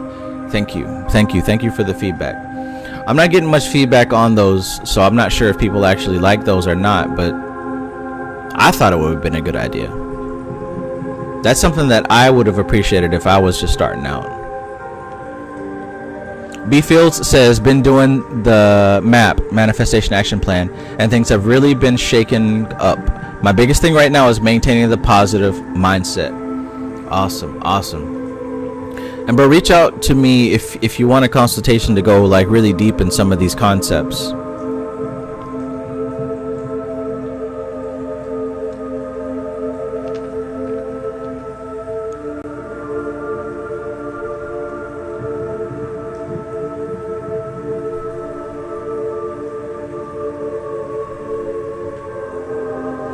Tom Mail says, would love if you could tie in all the different parts of magic: tarot, Black Mirror, Goetia, Enochian magic, etc., etc. Yeah, that's what I'm looking to do. That's what I'm looking to do with the membership. I'm really wanting to connect the dots, specifically between tarot, astrology, and Kabbalah, and give people a sense of confidence and knowing what you're looking at. Because I know this stuff looks foreign and strange and like, oh, so much, but like I said, like the more that you understand these patterns, it starts to get easier and easier.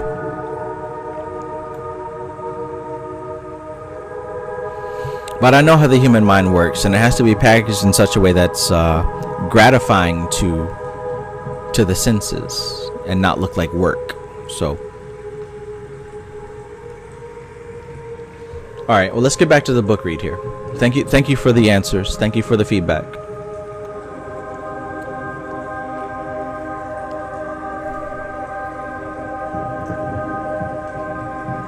I noticed that nobody said anything about NLP.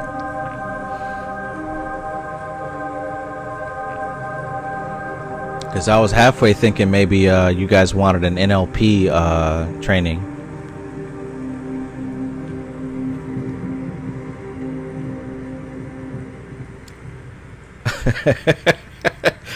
That's funny, Curve. As soon as I said that, that's funny. As soon as I said that, I saw the notification. That's awesome.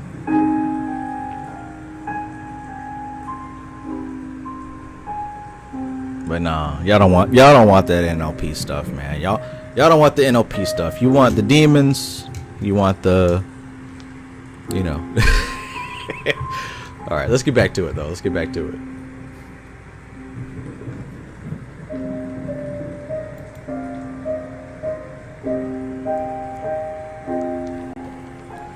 I don't think you're ready for this jelly. My body too foolish just for that.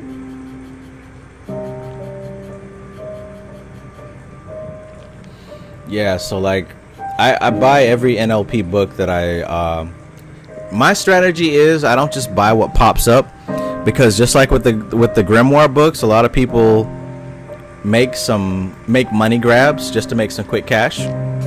What I do is I look through the Amazon comments, and if you're somebody new to the world, if you look at the Amazon comments, you'll often see people that give reviews, and sometimes those reviews are thorough and they at least sound like they know what they're talking about. And oftentimes people in the reviews will list other books. Like there's been many times where I go to buy a book because the title looks cool, and somebody's like, I read this and it sucked. If you really want to learn this subject, buy this book, and this book. Then I'll go look at those books, I'll read the reviews, and I'll usually get those books instead. So yeah, I pretty much have a whole shelf full of books, and it took me until really last couple of months to get some good stuff that was like foundational NLP that didn't waste your time. Like pretty much I found an NLP book that's just like basic magic, where every little paragraph kind of lists a specific breakdown of a specific technique. And then I was like, whoa, I think that my audience, my community would really love something like this.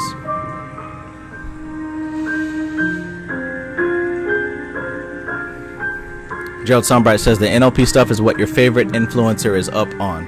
Right. And they damn sure ain't finna share it. I ain't seen a single influencer try to share.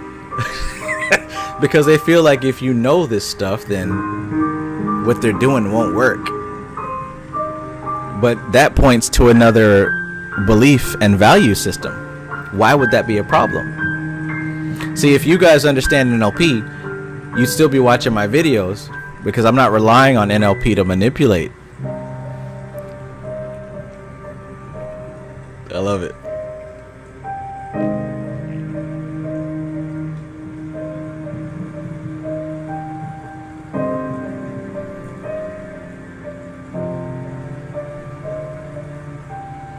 Magic and Spirituality says John Overduff's stuff is great. It goes beyond NLP. Yeah, I agree with that. All right, let's keep going. Because y'all didn't come here for NLP. Y'all came for Manly P Hall, MPH, not MLP, but y'all came for MPH.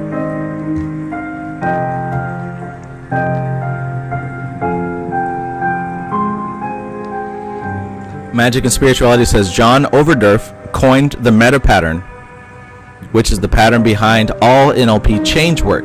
It is the foundation. Really great stuff. Can recommend. Hell yeah. All right, so you know what time it is. And I don't have to get a certification to teach it, but I'm getting one anyways, just so I can say I have one. That's like when I went to school to be a producer, but I already knew how to do it. It's just something to have in the background. Anyways, let's continue. So, there are two kinds of black magicians. Number one, those who use the demons of the astral plane for their villainy, which they invoke through necromancy and invocation, and those who create their own demons and launch them against the world. The first group does the greatest harm to the world, but the second injure themselves more. Ooh. Peace out, Society Ejects. Have a good night. Look at what he says here. The first group, which is the group that uses demons of the astral plane for their villainy, and they invoke necromancy and invocation. The first group does the greatest harm to the world, right? But the second group, the ones who create their own demons and launch them against the world, the second group, they injure themselves more. Now, why do you think that could be? Why do you think that the group of magicians who create their own servitors and sends them out into the world to wreak havoc, why would they hurt themselves more? Louis, peace.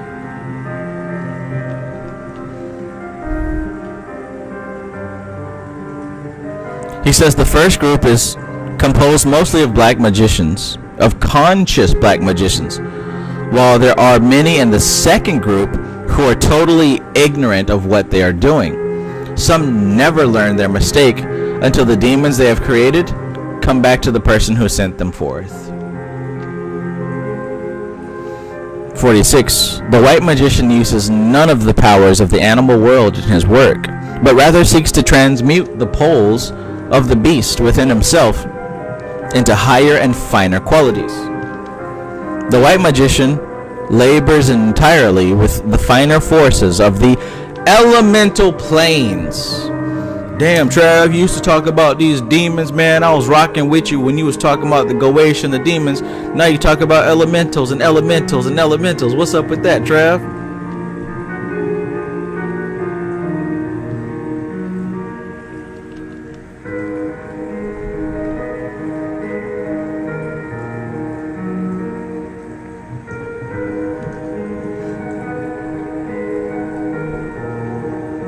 Maybe I found something that was more useful and appropriate. Maybe I found that when it comes to the overall goal, one way is better than another way. But some of y'all are attached to the title demon. Some of y'all are attached to the spooky dark side stuff, right? You want to be dark and spooky because you want to prove something, not realizing that you might be using a system that is not the best system for what you're trying to get out of life. Anna Molly, good to see you. Framestar Films, peace, peace, my brother, peace, peace in the Middle East. Let me read that again, because it sounds good and it makes sense. The white magician uses none of the powers of the animal world in his work, but rather seeks to transmute the poles of the beast within himself into higher and finer qualities. The white magician labors entirely with the finer forces of the elemental planes. He is a builder, not a destroyer, and seeks to liberate rather than to dominate his fellow creatures. All the personality qualities and traits of reality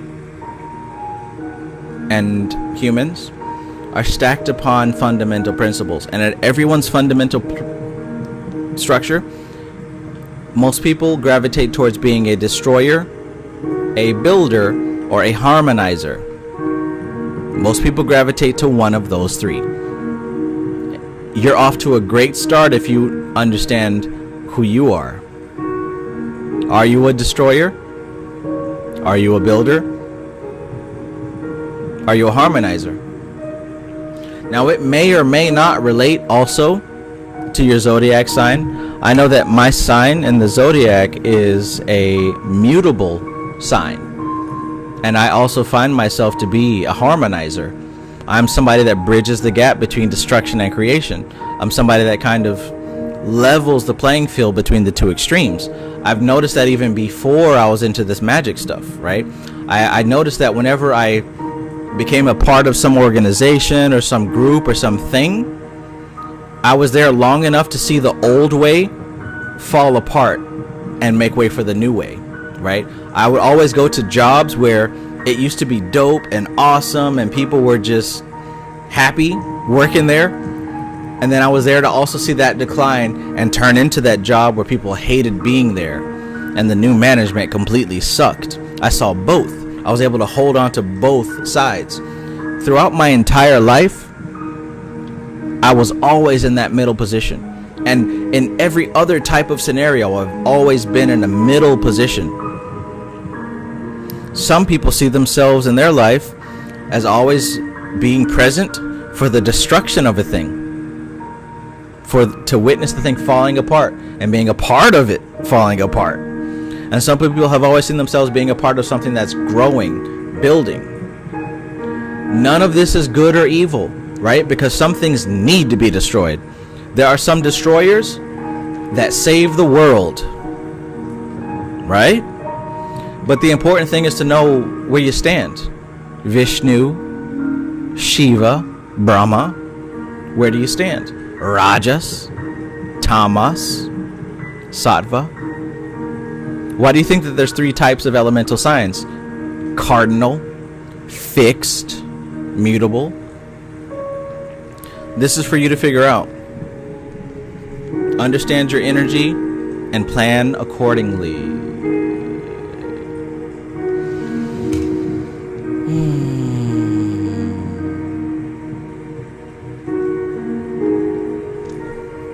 I love life. Life is good. Life is good.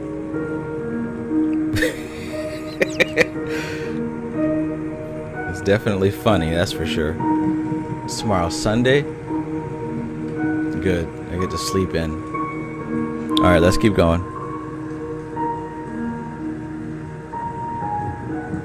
No consultations on Sunday. I need a nap. I've been talking to a lot of folks. But it's great. I love doing these consultations because it helps me to really, number 1, practice my skill. And number 2, help people actually get to where they're going. Love those 2 things. Alright. So.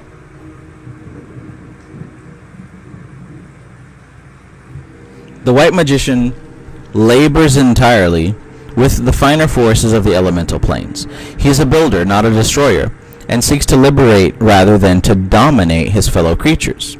The white magician has dedicated his soul to the immortal light, while the black magician has sold his soul for mortal glory.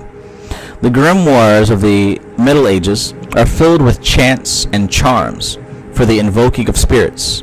History is filled with stories of black magic and black magicians, but the true student of the occult science must have nothing to do with these things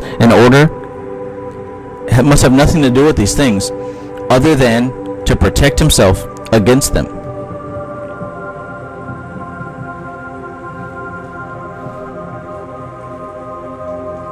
Ace, peace.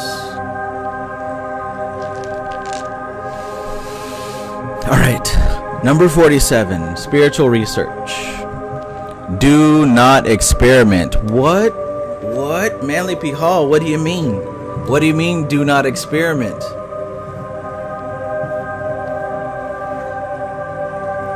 How am I going to learn? What's going to happen to my dreams and desires if I don't experiment? What do you mean by this? Let's find out. Manly P. Hall says, do not experiment. In spiritual things, experimentation is usually fatal. And unnumbered students have gone to untimely graves and lunatic asylums, or have become obsessed while they were trying something. Keep away from the phenomenalism. There is nothing in it for the true student. Listen, phenomenalism. What's another word for that in today's day and age? If somebody gets this right, I'll actually give you a physical prize. What's a modern day interpretation of this phenomenalism? I'll give 5 seconds.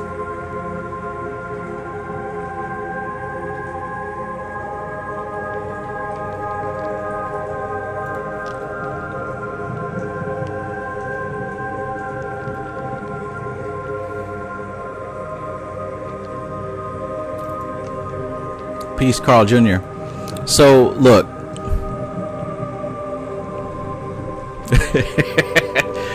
A lot of y'all are on the right track. But specifically what I was thinking of is TikTok wisdom. TikTok. The TikTok stuff.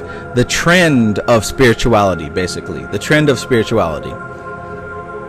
He says, keep away from phenomenalism. Because here's the thing. When it comes to social media, you have to make it sensational and exciting, or else people won't even watch it. Like, a lot of people stress about the wrong stuff. We're like, oh my god, well, I don't know if I should make a video about this subject or that subject. Yo, you worried about the wrong thing. What you need to focus on is what we call the hook. If your hook isn't strong, nobody's gonna watch the rest of the video. I had to learn this the hard way. It don't matter how good or how terrible your video is. If them first 5 seconds don't convince somebody to stick around, it doesn't matter what your video is about. With that being said now, that's the science of today. That's the magic of today. Crafting a strong hook. We get sensationalism, right, with these TikTok videos and all this other stuff. It's designed to excite you and stimulate you and make you stick around. So these people will literally say anything. This is why I keep going hard on TikTok wisdom. These people will say anything to keep you watching. They will say anything. They will lie to you to get 60 seconds of your time. Can you trust somebody who will lie to you just for 60 seconds? Not even to sell you something, not even to get you to be a part of their group. Lie to you for 60 seconds of your time. That's why I keep saying this TikTok wisdom, you can't trust it. Because people will make shit sound good to you just so you can watch it. That's what sensationalism is. So when I say like, oh, don't send me a video you got from TikTok, I'm not saying that because it's TikTok. I'm saying it because fundamentally, if you don't know what you're looking for, you're looking based on your emotions and sensationalism. You're looking based on how it makes you feel. I Am That I Am says clickbait YouTubers. That's called clickbait, right? It's intense. There's a lot of people who don't know this, and they keep watching the stuff with the sensational hooks, and they start believing, oh, this is what spirituality is. Yo, what kind of hustler steals your attention and is not even trying to get your money, just 60 seconds of your attention? Yo, that's another level. I don't want that.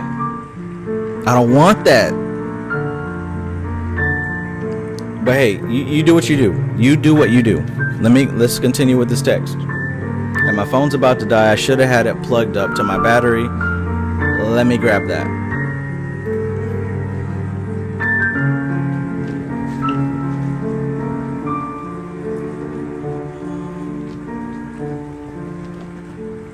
You guys enjoying the music? Is anybody interested in this playlist?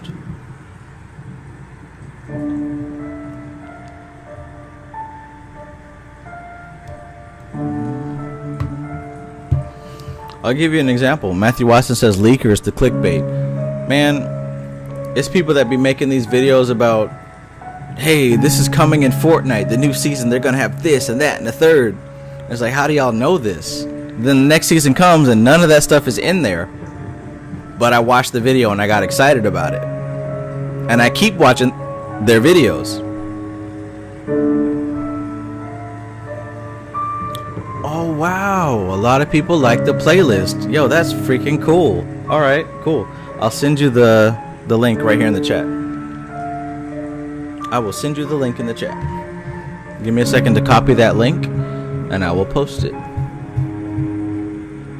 You guys have good music taste.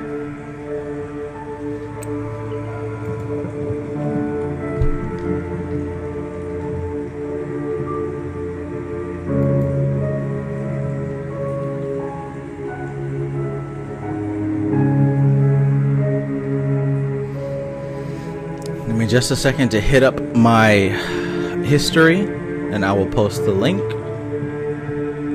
Because, you know, computers that are live streaming 3 different programs at once have a tendency to go a bit slow. No offense to you, Michaela. You are the best Mac girl that the world has ever seen.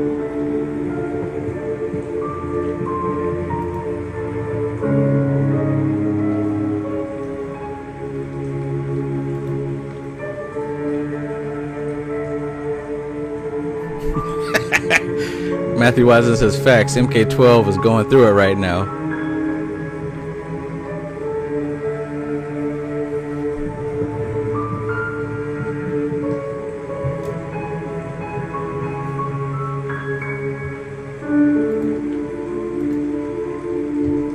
Come on, YouTube, give me my history.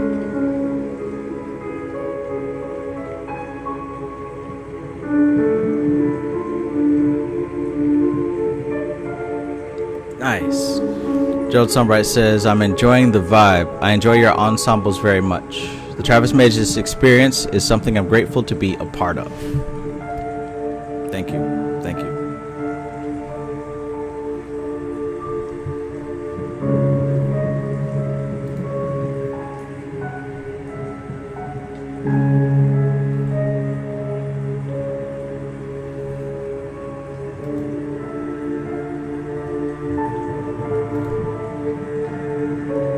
Loading up, almost there. MC Maestro says the leaks for the Star Wars movies cost me to win and lose a bet on the same night. What kind of leak was that?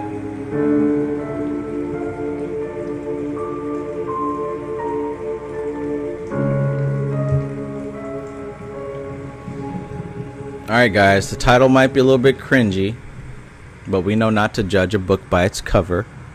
You've already experienced the contents.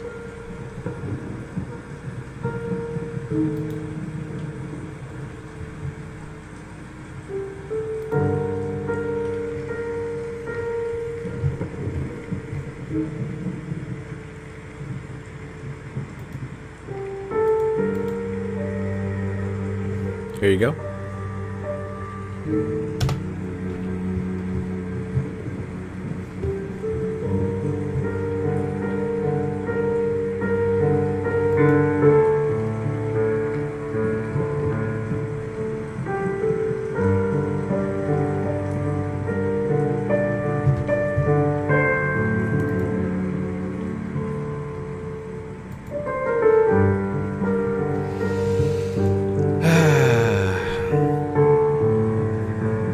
It's important to have an understanding of what you feel that your spiritual mission is. It's important to have an understanding of what you feel your identity is, right? Richard Tracer says, I knew it. I fucking knew it, in all caps. Hey man, sometimes the easiest way to find what you're looking for is to think like a mainstream person would think, right? I'm really good at finding stuff on the internet. I won't go into detail, but I think my strongest manifestation powers happen when I have a specific idea that I want to see, and it pops up in no time. Me and AI have a really strong relationship. Like, yeah. Let's continue though. That's why I be talking to my computer, because it hears me and it responds to what I say. You don't have to believe it, but I get results. All right, let's continue. Let us continue. Where are we at? We're going on 2.5 hours. Who's tired? Who's ready to go to sleep?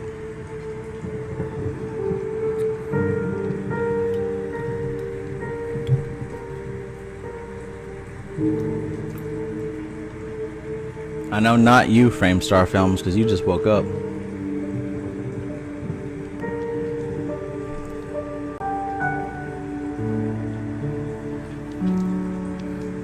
Richard Tracy says, I'm ready for more. Let's do it. Let's do it.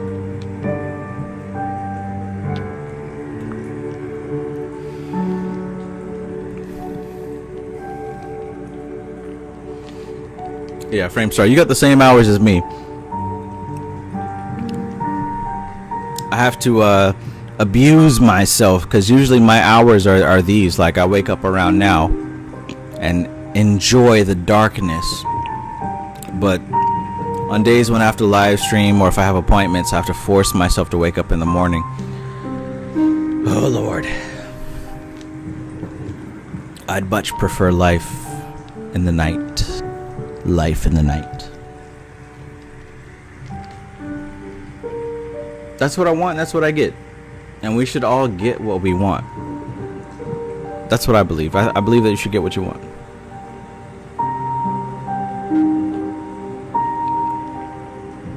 Alright, so as far as this book is concerned, we talked about black magicians, white magicians, Satan, Lucifer, elemental magic versus creating servitors and entities like that.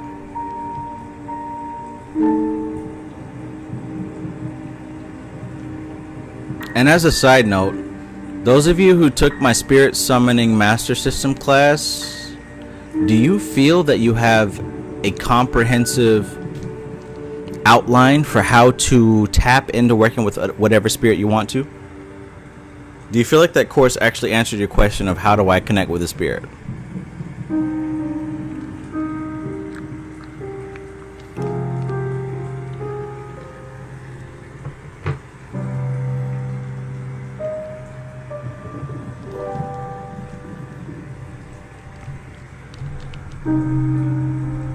Alright.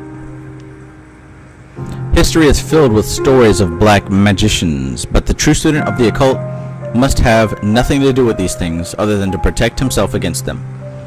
So let's get the spiritual research. Do not experiment.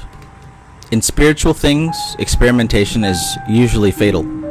The unnumbered students have gone to ultimately untimely graves and lunatic asylums, or have become obsessed while they were trying something. Keep away from phenomenalism. There is nothing in it for the true student. He is not seeking to gain salvation through his eyes, but through his soul. Boy, is that key. Boy, is that key. Because a lot of people base a spiritual experience off of what they see. Well, the demons aren't real unless I get a physical manifestation. How do I see a spirit? Did you see it? You're not even on the level if that's what you're talking about.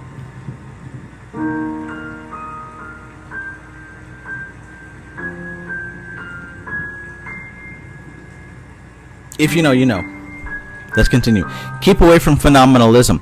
There's nothing in it for the true student. He is not seeking to gain salvation through his eyes, but through his soul. Phenomenalism never appeals to the higher side of nature, but at most satisfies the inquisitiveness. As of old, so today. The cry is seldom, save souls, but is usually, show us miracles, right? Everybody wants to see a damn miracle. But rare is the breed who's talking about, how do I actually transcend this nonsense? And I don't mean people talking about wake up, you gotta wake up from the matrix, you gotta wake up and break out. Because usually when people are talking like that, they're talking to themselves. When somebody's like, wake up, wake the fuck up, they're talking to themselves. I want you to understand that. If you see somebody posting the words wake up, they're talking to themselves. Because who the hell else are they talking to?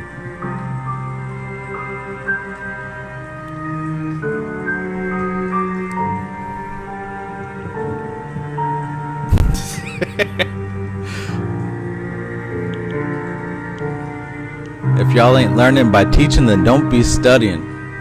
Maestro says Muhammad split the damn moon and it still didn't matter. Hell, Piccolo blew up the moon and nobody gave a damn. Piccolo blew the moon up.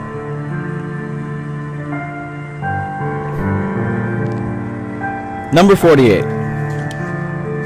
And this also, guys, like, if you're like me, if you're a content creator, or if you seek to help people with what you do, understand that the majority are going to be saying, show us miracles. That's what the majority is saying. The majority is not saying, how do we save our soul? So the fight to save people is inherently futile. You have to be open and willing to transcend your issues. And that's not a quality that is easily found amongst people. So if you're doing this to save people, you might want to check your intentions. Your heart's in the right place, but you're not going to get very far. You're going to be screaming, wake up, wake up. And it's you who needs to wake up. Wake up to the reality that most people are seeking an escape, not liberation.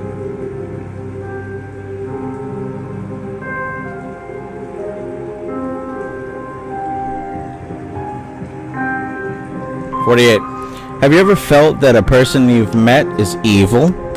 Have you ever felt a strange repugnance for a certain person?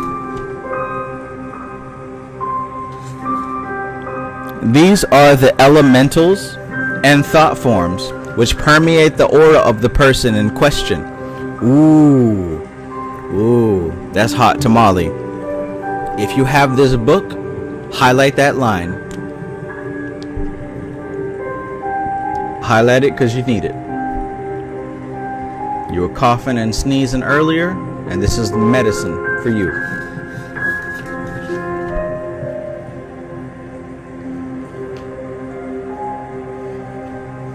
In case you weren't paying attention, I'll read it one more time. Have you ever felt that a person you've met is evil? Have you ever felt a strange repugnance for a certain person? And here's the thing, y'all. I hate this because personally, I have a history of second guessing this. I have a history of, I'm projecting. Projection is a real thing, yes. But understand there's a fine, subtle difference between projection and having a psychic resonance. Guys, there's a subtle difference. And the only way you can know that difference is by identifying the criteria of both. If you can identify the criteria of what it means to be projecting and what it means to be sensitive,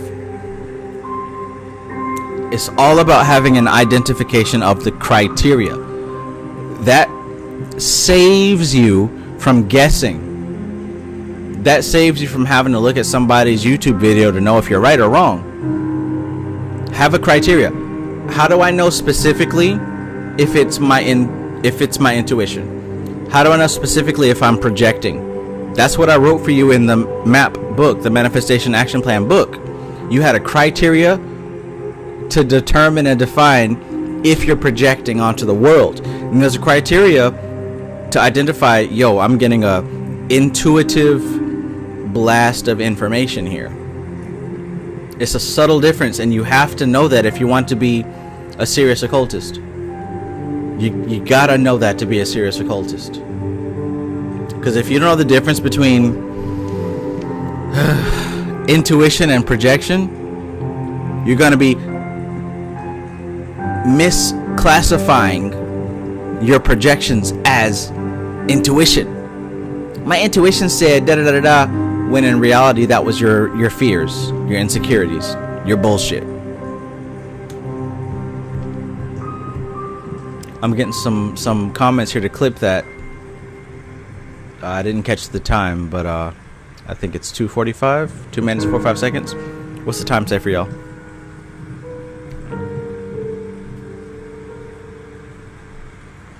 Corporeal Chaos Consulting, peace, brother, peace. Corporeal Chaos Consulting says, have a criteria. Hope you enjoyed the memes.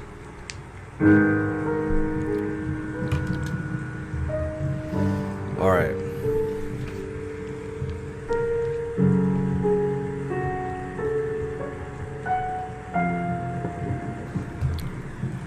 So yeah, I'll read that one more time because that was key. And I hate that because, like, with myself, there will be people from time to time that I like them, but my spirit is like, nope, hard no. It's a hard no. Like, when you start to get very intuitive to the subtle forces, I determine them as flavors, right? Everybody operates off of specific submodality. Most people are visual, most people are auditory, and some people are kinesthetic. But when you start fine-tuning and refining, you start to be able to feel things through your taste and through your smell. With me, I notice I start to taste. I know it sounds weird, but I can taste when somebody's off. When it hits me on my taste channel, I don't know. And it sucks because I can't justify it based on something that they actually did, and it's not a projection. I get a foul taste or some kind of like, you know what I'm like. I keep making that sound, but for me, that's how it is. Richard Tracy says that's called Clairgustance. That's how it comes for me, right? But here's what Manly P. Hall said. Have you ever felt that a person you've met is evil? Have you ever felt a strange repugnance for a certain person?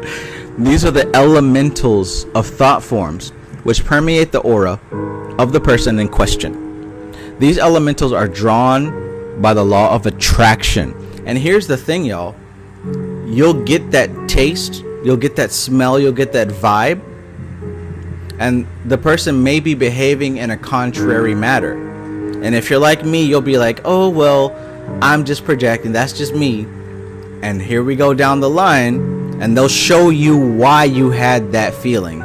They will demonstrate why you had that initial feeling. And you'll be saying to yourself, damn, I should have listened. That's intuition. Not fear. Because here's the thing. I want to be friends with this person or these people. I want to engage in these experiences. But something is saying, no, hard pass. And if you avoid that, it'll be demonstrated. I'm just saying. Hopefully some of y'all can relate to what I'm talking about here. Because it's not always something you're going to see. It's not always something you're going to hear. And it's not always something that you're going to feel.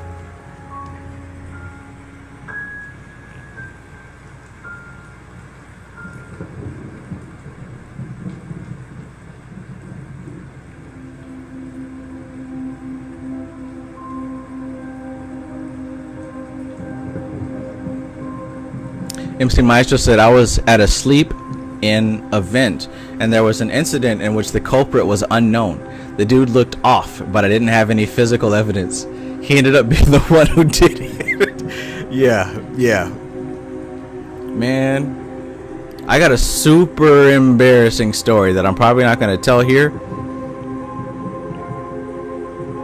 But I was at a immersion event for Spanish where we went off to this place, all the students in high school. And there was this girl, and I had a crush on her, and I was like, I thought I had a chance.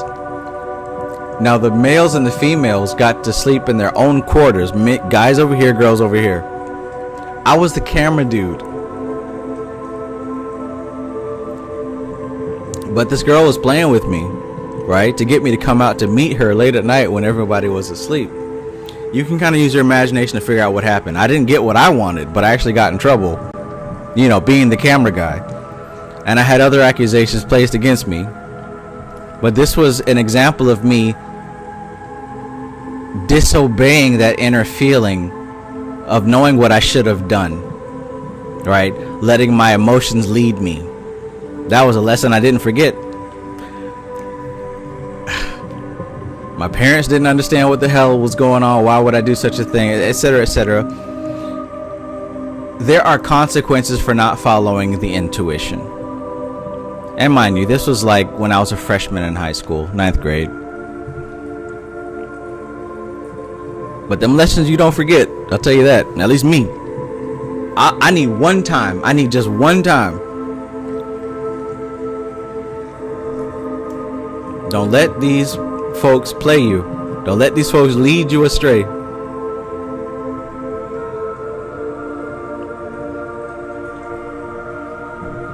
Don't let these folks call you out of your comfort zone to do something that you're not supposed to be doing. It's different from going out of your comfort zone and doing something that your heart's telling you to do versus doing something that somebody else has manipulated into doing.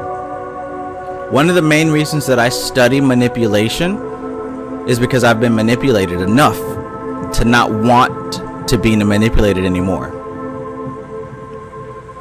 So I can identify it before it happens.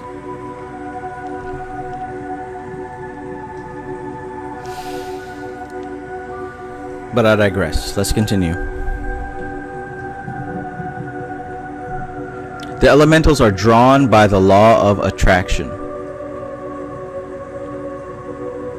The elementals are drawn by the law of attraction. If you have similar qualities within your own soul, these creatures will leave others and flock to you to live like leeches off the best that is in you. I mentioned before about how these things feed upon humanity.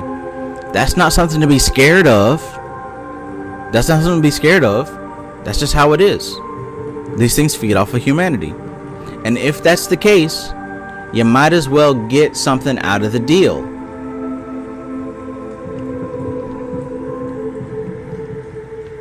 They flock to you and live like leeches off the best that is in you. Often when people leave a mediumistic seance, they carry away with them dozens of these demon forms that enter their organisms when they made their willpower negative and thus open the door. Others carry from the place many of these elementals who, unable to penetrate the aura of a positive person, still flutter around it, waiting for the opportunity. So we talked earlier about being up here and then falling down here.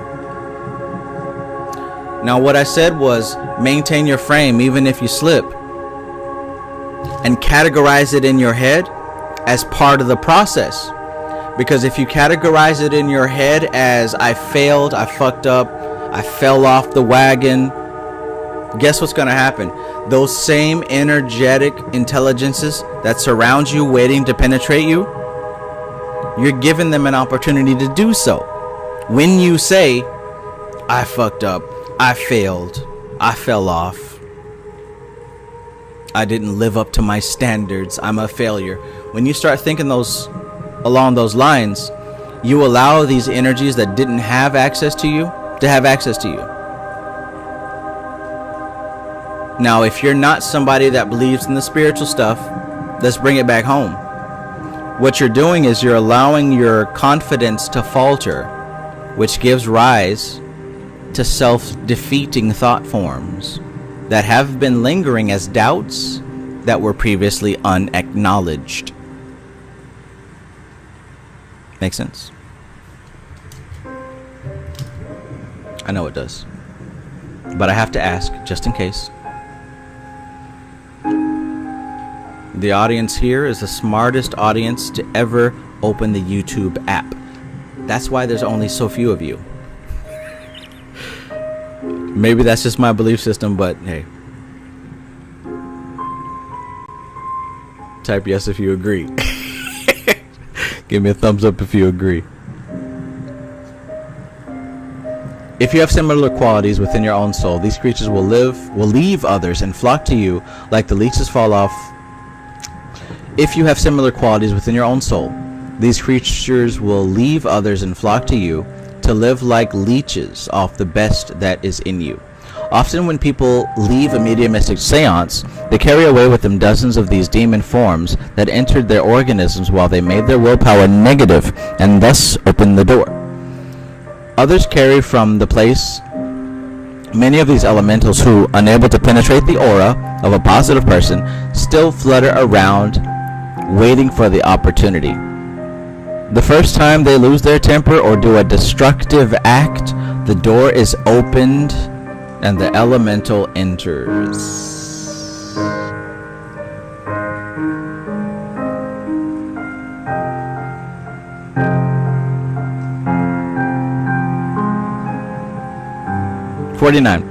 If any of these demoniacal creatures were to confront a person on the physical plane, it would scare him to death. But because the unfortunate person does not see them, he does not worry. It would be wise if people did consider them. However, as they will find out, if they do not fortify themselves by taking the white path. It would be wise if people did consider them, however, as they will find out if they do not fortify themselves by taking the white path. 50. Man is a tiny germ floating on a sea of crisscrossing impulses, and if he allows his own protecting aura to be broken down, listen to me right now, reading what Manly P. Hall has written. If you allow your aura to be broken down. Look, moon in Pisces, moon in any water sign, or hey, if you just had a bad day, or if some person you were trying to hook up with decided that they didn't want to hook up with you, whatever it is, there is an opportunity to let your aura down, to let your guard fall down and be like, man, fuck this shit, nothing works out for me. It's easy to slip back into that stuff. But look, that stuff comes. It comes. Happens to me. It happens to everybody. It's your choice of whether or not you want to sink down into the depths of being vulnerable, of being a victim, turned upside down, waiting for anything to just come and have its way with you. That's your choice to do that. That's your choice to do that. Man is a tiny germ floating on a sea of crisscrossing impulses, and if he allows his own protecting aura to be broken down, these forces will rush in from every direction. That's not a pretty sight. That's not a pretty sight. I'm telling you, that's not a pretty sight. Where's Magnolia Screet? Is Magnolia Screet in the chat?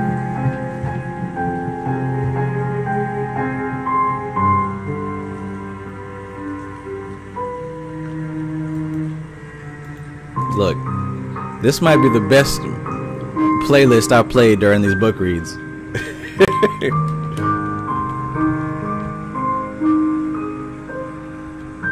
Magnolia Screet is not present right now. But if you remember Rackham Willie, right, and he asked about his brother and the Clark County Jail, they messed with him. He asked him, he said, how did that feel to you? He said it wasn't no fun. Y'all remember Rackham Willie, right? Rack Bar. Y'all remember Rackham Willie.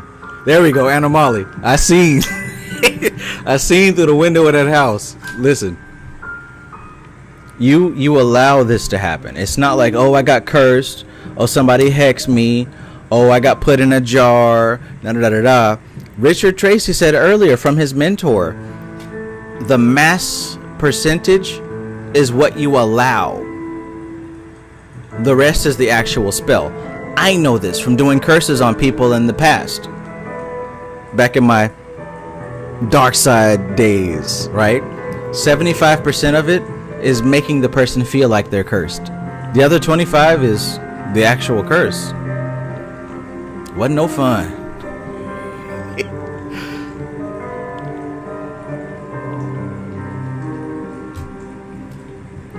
Matthew Watson says they was in white robes.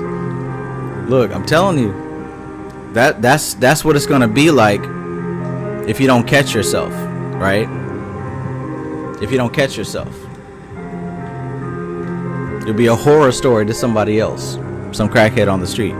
I don't know if Willie was a crackhead. I'm sure he was a decent person. He made me laugh for a very, very long time. I've been watching that Rack and Willie video since, man.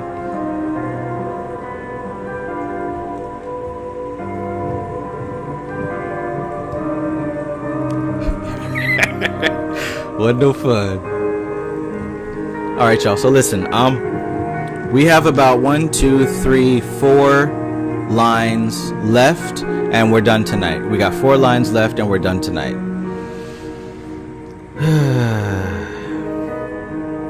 I appreciate you guys being here. Thank you for the feedback when I asked about what you may or may not need help with, which will give me some ideas of the type of content to produce. Give me just a second. I'll be right back. Like I said, my sweet roommate cooked me some delicious food, and I'd be a fool to pass her up on that. I'll be right back.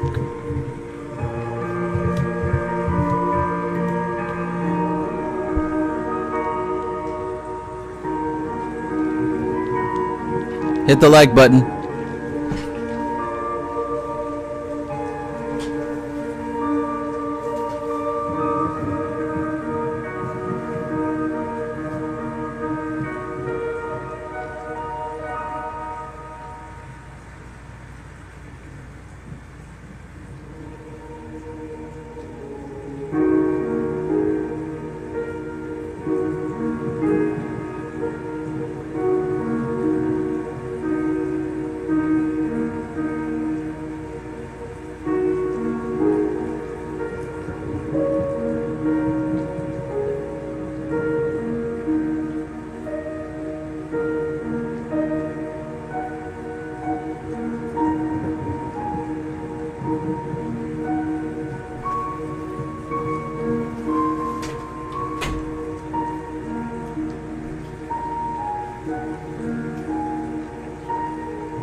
All right.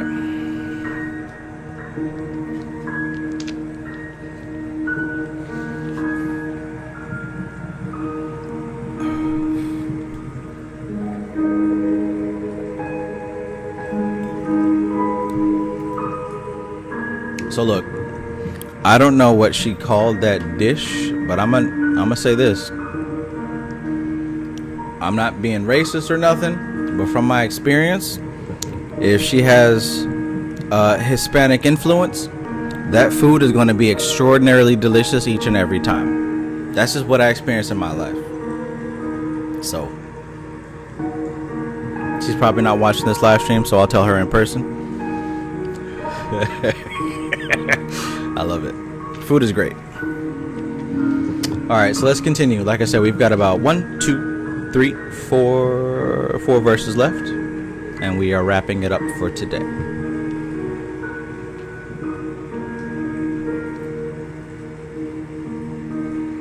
Matthew Barrows, peace.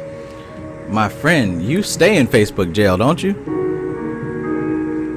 Matthew Barrows says, making my way back here. I've been behind since the last stint in Facebook jail, 87 days plus probation. God dang, they got probation for Facebook jail now. Man, I even toyed with me to remind me. Since then, I've been pretty much left hand. Peace out, Louis. Have a good day at work. Framestar Film says, I got a cheesy idea, but turns out everyone I know likes a bit of occult cheese. How about a Ask Trav bit? Obviously there will be a lot of trash, but I don't know. That might be nice. Yo, Magus says, really, Trav? Hey, man. Like I said, from my experience, maybe I'm just fortunate and blessed to have people who know how to cook things that they've been taught. I'm just saying, there's a track record. I'm seeing a pattern here. At least in my life.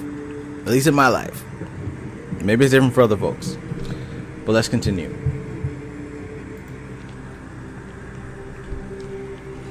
Man is a tiny germ floating on a sea of crisscrossing impulses. And if he allows his own protecting aura to be broken down, these forces will rush in from every direction, and so confuse and waterlog him that he will lose all chance for higher understanding. Idleness and negativity are cardinal sins, and the devil of all religions will find work for hands that are not laboring for the white masters. Now, I don't know how you guys feel about them last two words, but that makes sense. The rest of it makes sense.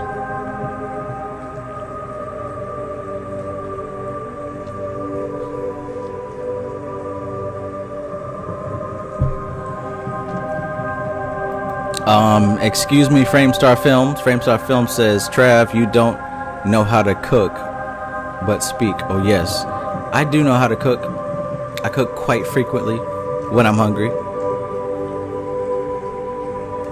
Many different things.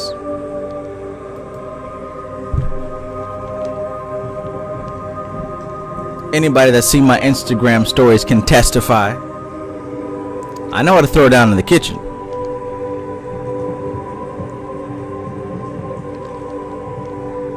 All right, let me read that again, especially so I can emphasize those two last words that may or may not have offended people. Because there's a certain pleasure in offending people. I don't get to do it very often with the archetype that I fulfill. See, y'all, Micah says he do be cooking though, right? Matthew Watson said a rib. See, I threw down on a whole rack of ribs twice. I slathered it in mustard with my bare hands. Visual OD says I almost spit out my drink with the last line, but I get it. Let me read it again. So 50. Man is a tiny germ floating on a sea of crisscrossing impulses. That right, that like even though this right down here was sensational, understand that the first couple words too. Man is a tiny germ floating on a sea of crisscrossing impulses. This is why we find astrology and horoscopes so exciting, so influential, so important. Because astrology, horoscopes, and all that, what we're really dealing with is a mishmash, crisscross of different influences and energies that are affecting everybody, right? That's why I'm doing these videos about the moon being in a specific sign, because what we're experiencing are the influences being crisscrossed and mashed up and projected at humanity as a whole. Yo, this happens every couple of days. The moon goes into a new sign. I don't know, it sounds ridiculous and retarded, but I recently realized the implications of the moon. Before, just like everybody else, and y'all can attest to this too, I thought it was just, let's pay attention to the full moon, take my crystals outside, charge my crystals, and I got some moon water, right? And then on the new moon, set intentions for the new moon, right? And maybe I'll pay attention to the waxing and waning. But it's deeper than that, because the full moon and the new moon happen in different signs. In fact, the moon travels through different signs every 2 days, every 3 days.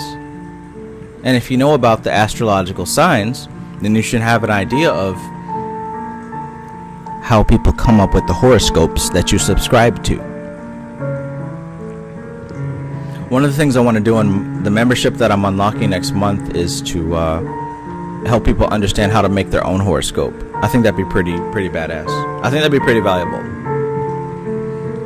Let's keep going.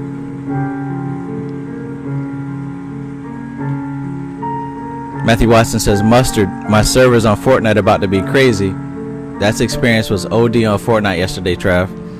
Yeah, man, that's what I said. It was a warning. I tried to warn you, like, something about when we play, it seems rigged, man. It seems rigged. They watching us or something. I don't know. But yeah, it was fun, bro. Like, I don't know if you're going to get on later tonight or tomorrow, but yeah, let's keep going. Wow, it's only Sunday. Alright. So, let's read this again. Man is a tiny germ floating on a sea of crisscrossing impulses, and if he allows his own protecting aura to be broken down, these forces will rush in from every direction and so confuse and waterlog him that he will lose all chance for higher understanding. Damn. Imagine being so overwhelmed by cosmic forces that you start to lose your footing and you don't maintain your frame.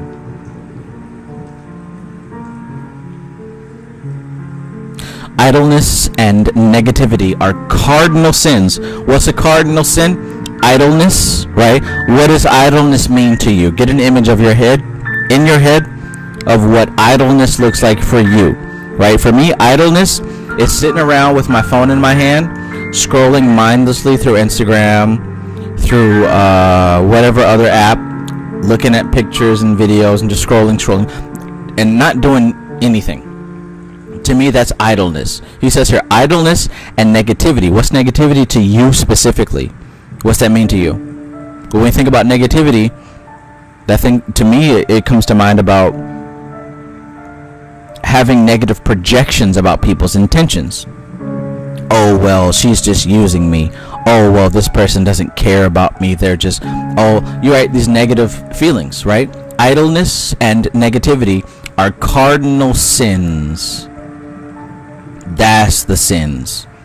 Not thou shalt not kill, thou shalt not steal, thou shalt not da-da-da. Because honestly, stealing and killing and all that other stuff comes from idleness and negativity.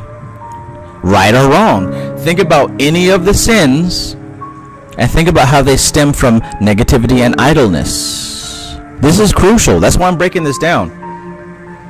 Idleness and negativity are cardinal sins, and the devil of all religions will find work for hands that are not laboring for the white masters. Look, the devil gonna find work for you.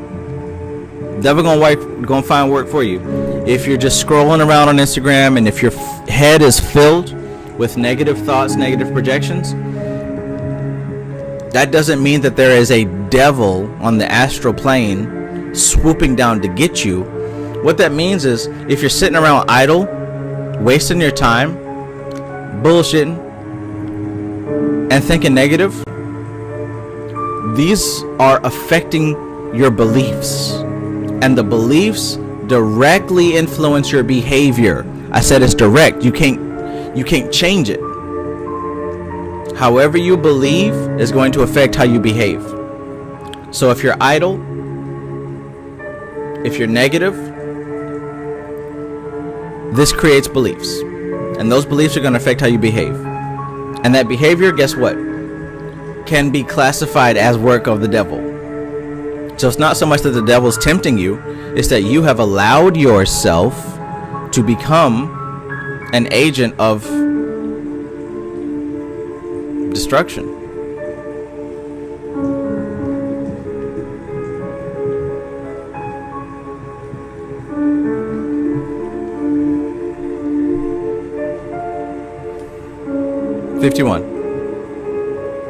Thank you. I was waiting for somebody to come up with that. I am that I am says, an idle mind is the devil's workshop. quote credit goes to grandma, right? That's what grandma told all of us. An idle mind is the devil's playground.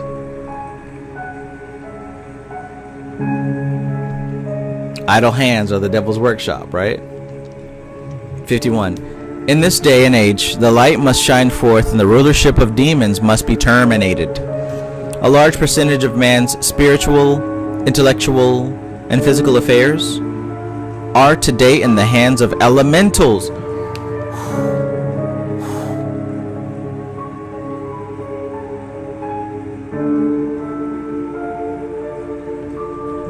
A large percentage.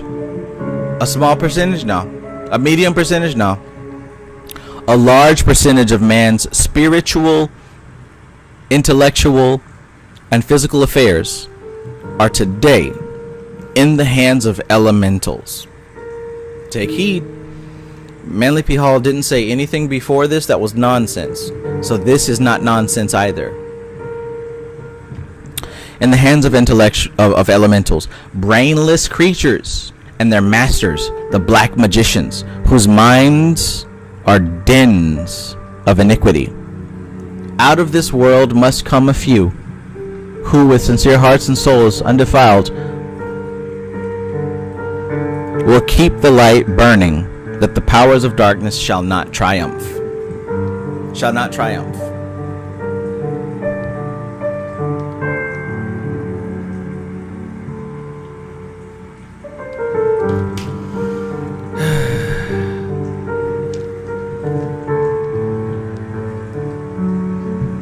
As usual.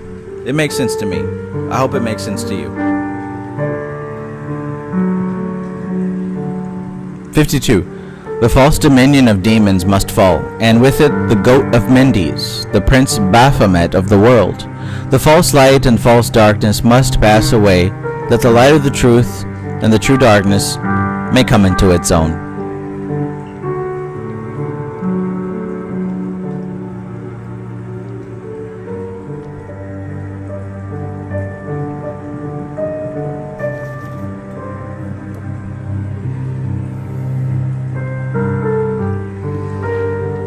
'53 and last verse.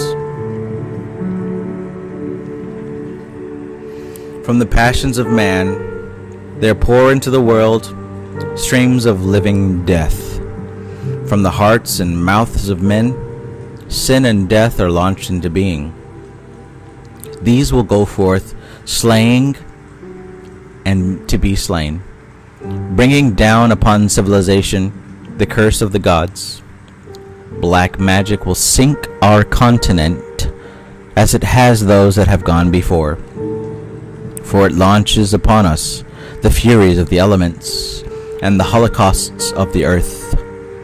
Only one procedure can prevent this cataclysm. These demons must be starved. All passion must be transmuted into compassion, and the black magician must be brought into the light of truth, that the law may be fulfilled. Go thou and labor in the vineyard. In the name of Jesus Christ, our Lord, the end of the second instruction.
Matthew Watson says, remember when Bobby said, even if the truth brings you back to Jesus, then so be it. And this book is hidden. It's that pack, as the kids say. It's that pack. It's that pack. It's that pack. I'm going to use that in a reel. Don't judge me. I'm going to say it's that pack.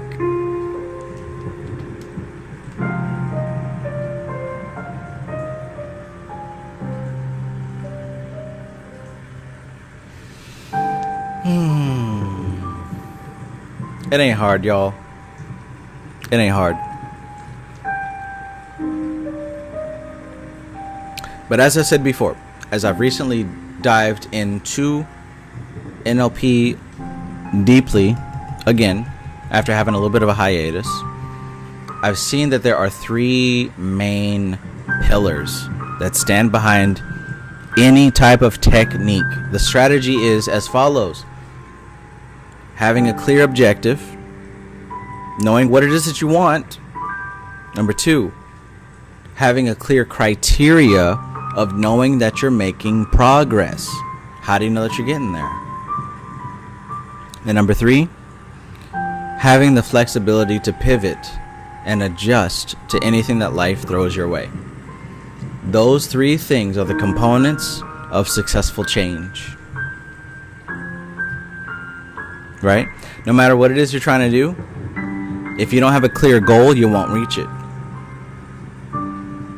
If you don't have a criteria to know that you're getting there, you'll have a hard time reaching it. And if you're not able to pivot and adjust when life happens,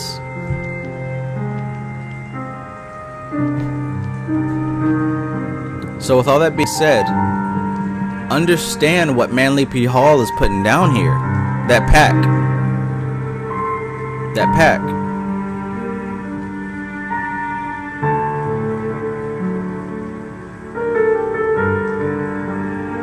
He gave a criteria of what it's like to be a white magician versus a black magician. And it's not about rule principles. You can do anything you want to do, but it's the intent that's important. These aren't a set of rules that determine if someone is left-hand path or right-hand path. These aren't a set of rules that determine if someone is white magic or black magic. Like, understand that. Most of our lives we've been taught about rules. We've been taught that if you want something, you have to be a certain way. You have to do this, you have to do that. But the true reality is understanding the principles, the fundamentals behind a thing. And when you learn the fundamentals, you learn why people created rules. They created rules because they took the fundamentals and made something concrete that they believed should be made.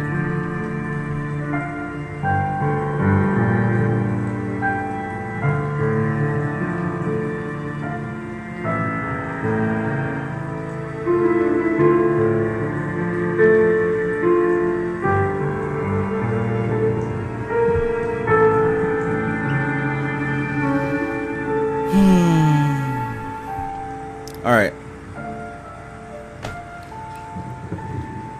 Judo says I'm skipping out.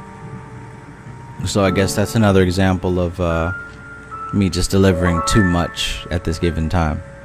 So with that being said, I'm going to tune out, tap out, and get back to working on a membership experience that you guys would truly enjoy. I took a screenshot of all the notes and suggestions y'all gave, so I'll make something of that. But as I said, next month I'm going to reopen the membership, and this is going to be an experience to where my intention is that you're able to accelerate your learning and to really solidify a feeling of accountability, right? Because it's difficult when you don't have anybody to talk to. It's difficult when you slip. It's difficult when you feel confused. We've got a community here already. So to take it a step further, like I said, I'm going to revamp the membership that I previously had. And we're going to teach a lot about tarot, break down the tarot cards one by one. And we're going to teach a lot about astrology and how they blend in together. And like I said, if you guys have any suggestions to something that you feel would be worthwhile, let me know, because I'm all ears. And until that time, I bid you adieu. Framestar Film says, life and death in every breath. Stop, look, listen. Easy, but not that easy. But we're here to try. Get up and brush yourself off. Be good to the car, and the car will be good to you. And vice. No corner cutting. Hey Framestar, if you're still listening here, I mentioned before about the magazine. I don't know if you're free now, but if you're free now, we can jump on a Zoom call. If not, we can schedule something for a little bit later. But let me know. I really, really, really wanted to do the magazine as a physical thing, but the majority of people said that they prefer it as an email thing. So, but yeah, if you got some free time, we can chat right after this. If not, we can chat a little bit later. And also, Matthew Watson, if you're down for getting on some more Fortnite, we can do that. Again, if not, we can do that tomorrow. But everyone else, thank you for being here. I appreciate being able to fucking do this, man. Like, look, like I cut on my phone and my camera, right? And I get to have my mystical background in the music, and I get to read this information and break it down. I'm able to decipher and break down Manly P. Hall, Dion Fortune, Ophiel, etc. to an audience of people who actually want to hear this stuff. Like, I don't know if this has been done anytime recently. This is a fucking blessing. This is something to be extraordinarily grateful for. And don't think that I take this for granted. I love this. I love this. Not just for ego reasons, but it's evident, man. This is history. This is necessary. What I understand about the occult and the spirit of the occult is that it must manifest to a group of people at any given time. And it's happening right here through us. And I love it, man. I love it. So I cherish these moments, and I cherish you guys, and I thank you all. All right. So I'm out. So this is TK Trav, aka Travis Magus, here with LVX777. I love you guys. Peace.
And to be honest, I acknowledge that I'm no better than anybody. I'm no better than any of you, right? We're all here with the same intention. The only difference is my path was slightly different, right? I came across different information, and I was able to capitalize on that information and utilize that information. But at no point do I believe that I'm better than anybody. I understand I'm literally just like each and every one of you. The only difference between me and you is the level of understanding I have over this information and the level of understanding you have over this information, right? It's not that somebody came from the damn stars or somebody's like super special. It has everything to do with the level of understanding. Okay?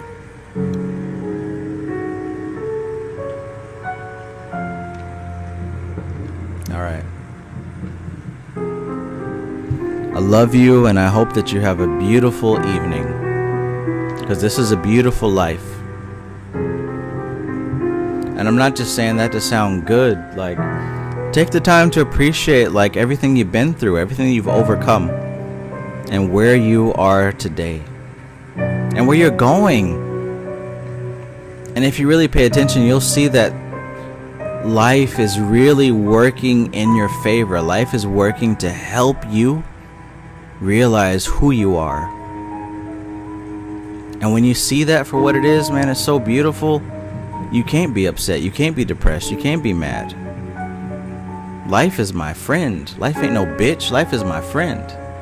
Life is my lover. I don't need anybody else because I have life. Anyone else that I do receive is an expression of a specific quality of life. But I'm not going to fall apart because somebody leaves. Life gives me what I need when I need it, because that's what I demand from life. But you already know. Enjoy yourself, man. Be happy. Go to sleep with a smile tonight. Go to sleep with a smile tonight. Reality doesn't tell you what to do. You tell reality what to do.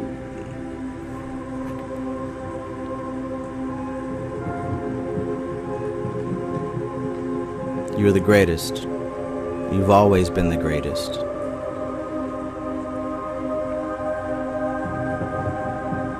And I'm here to help you realize that. You're here to realize that. You're the greatest. You've always been the greatest. Live, experience life, be who you're supposed to be. Stop letting this stuff slow you down. Stop letting this shit out here derail you. Just be who you're supposed to be. Don't let the environment tell you what you're supposed to believe. You program your beliefs first, and then the environment responds. It's that simple. Emotions will make you feel like it's not that simple, but I'm here to tell you it is.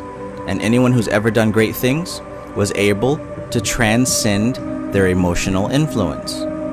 And when you transcend your emotional influence, you're able to put those emotions to work. You make them act in your behalf, as opposed to having them force you into action.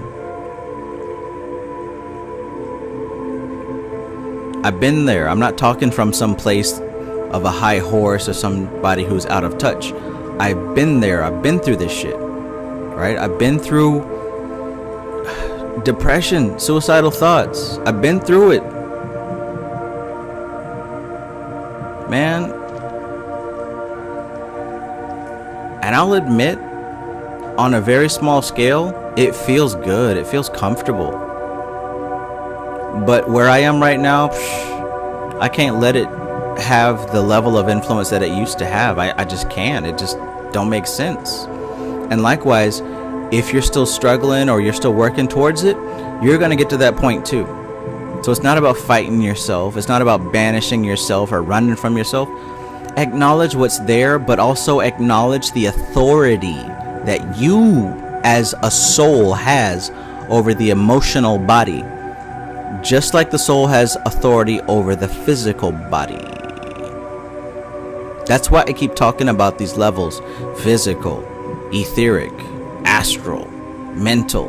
In that order, these are levels that are influenced by the soul. Once you get these levels into alignment, you become knowledgeable of self. Know thyself. That's what makes you God. Not a trinket, not a crystal, not a title. Being in alignment with self. Do that, and you win. Do that and you win. It doesn't matter what anybody else is doing.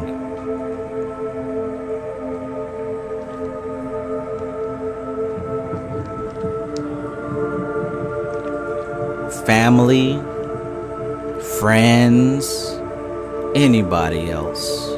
Doesn't matter. Doesn't matter. Stay focused on your objective. Keep striving. Keep pushing. You are a meteor, a comet, a fucking planet hurtling towards the destination. Now here's the beauty of it. You never reach that destination, but you keep getting closer and closer and closer. And every inch closer you get, the more refined and perfect you become. It's not about the destination. It literally is about the journey. You become shaped and molded into the physical reflection of perfection. The physical reflection of perfection. That's what you are.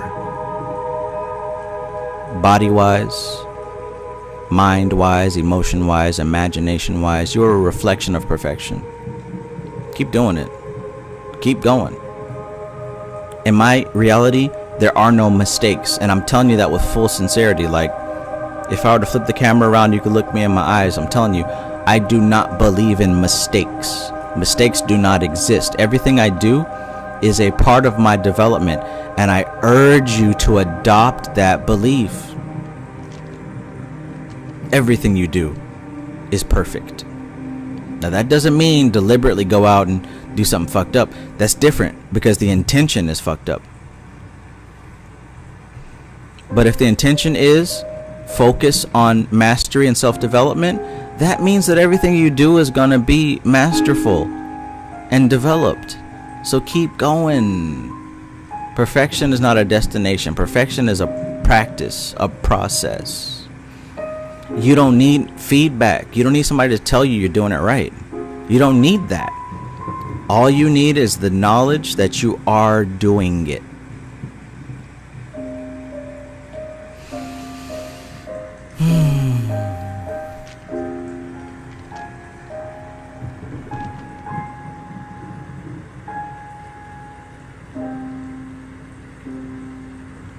My poor phone is getting so hot. So hot. Streaming for hours. She needs a rest. So I'm gonna plug my phone in and cut this off. I think somebody needed to hear this, and I hope that you receive it, whoever you are. It ain't over. Look, man, the moon is in Pisces. Of course it is emotional right now. Look, it's going to be out of Pisces and back in Aries. You're going to be fired up. Just make it till then. You'll be alright. You'll be alright. I promise you'll be alright. Just keep going. That's it. Just keep going. Alright. Peace.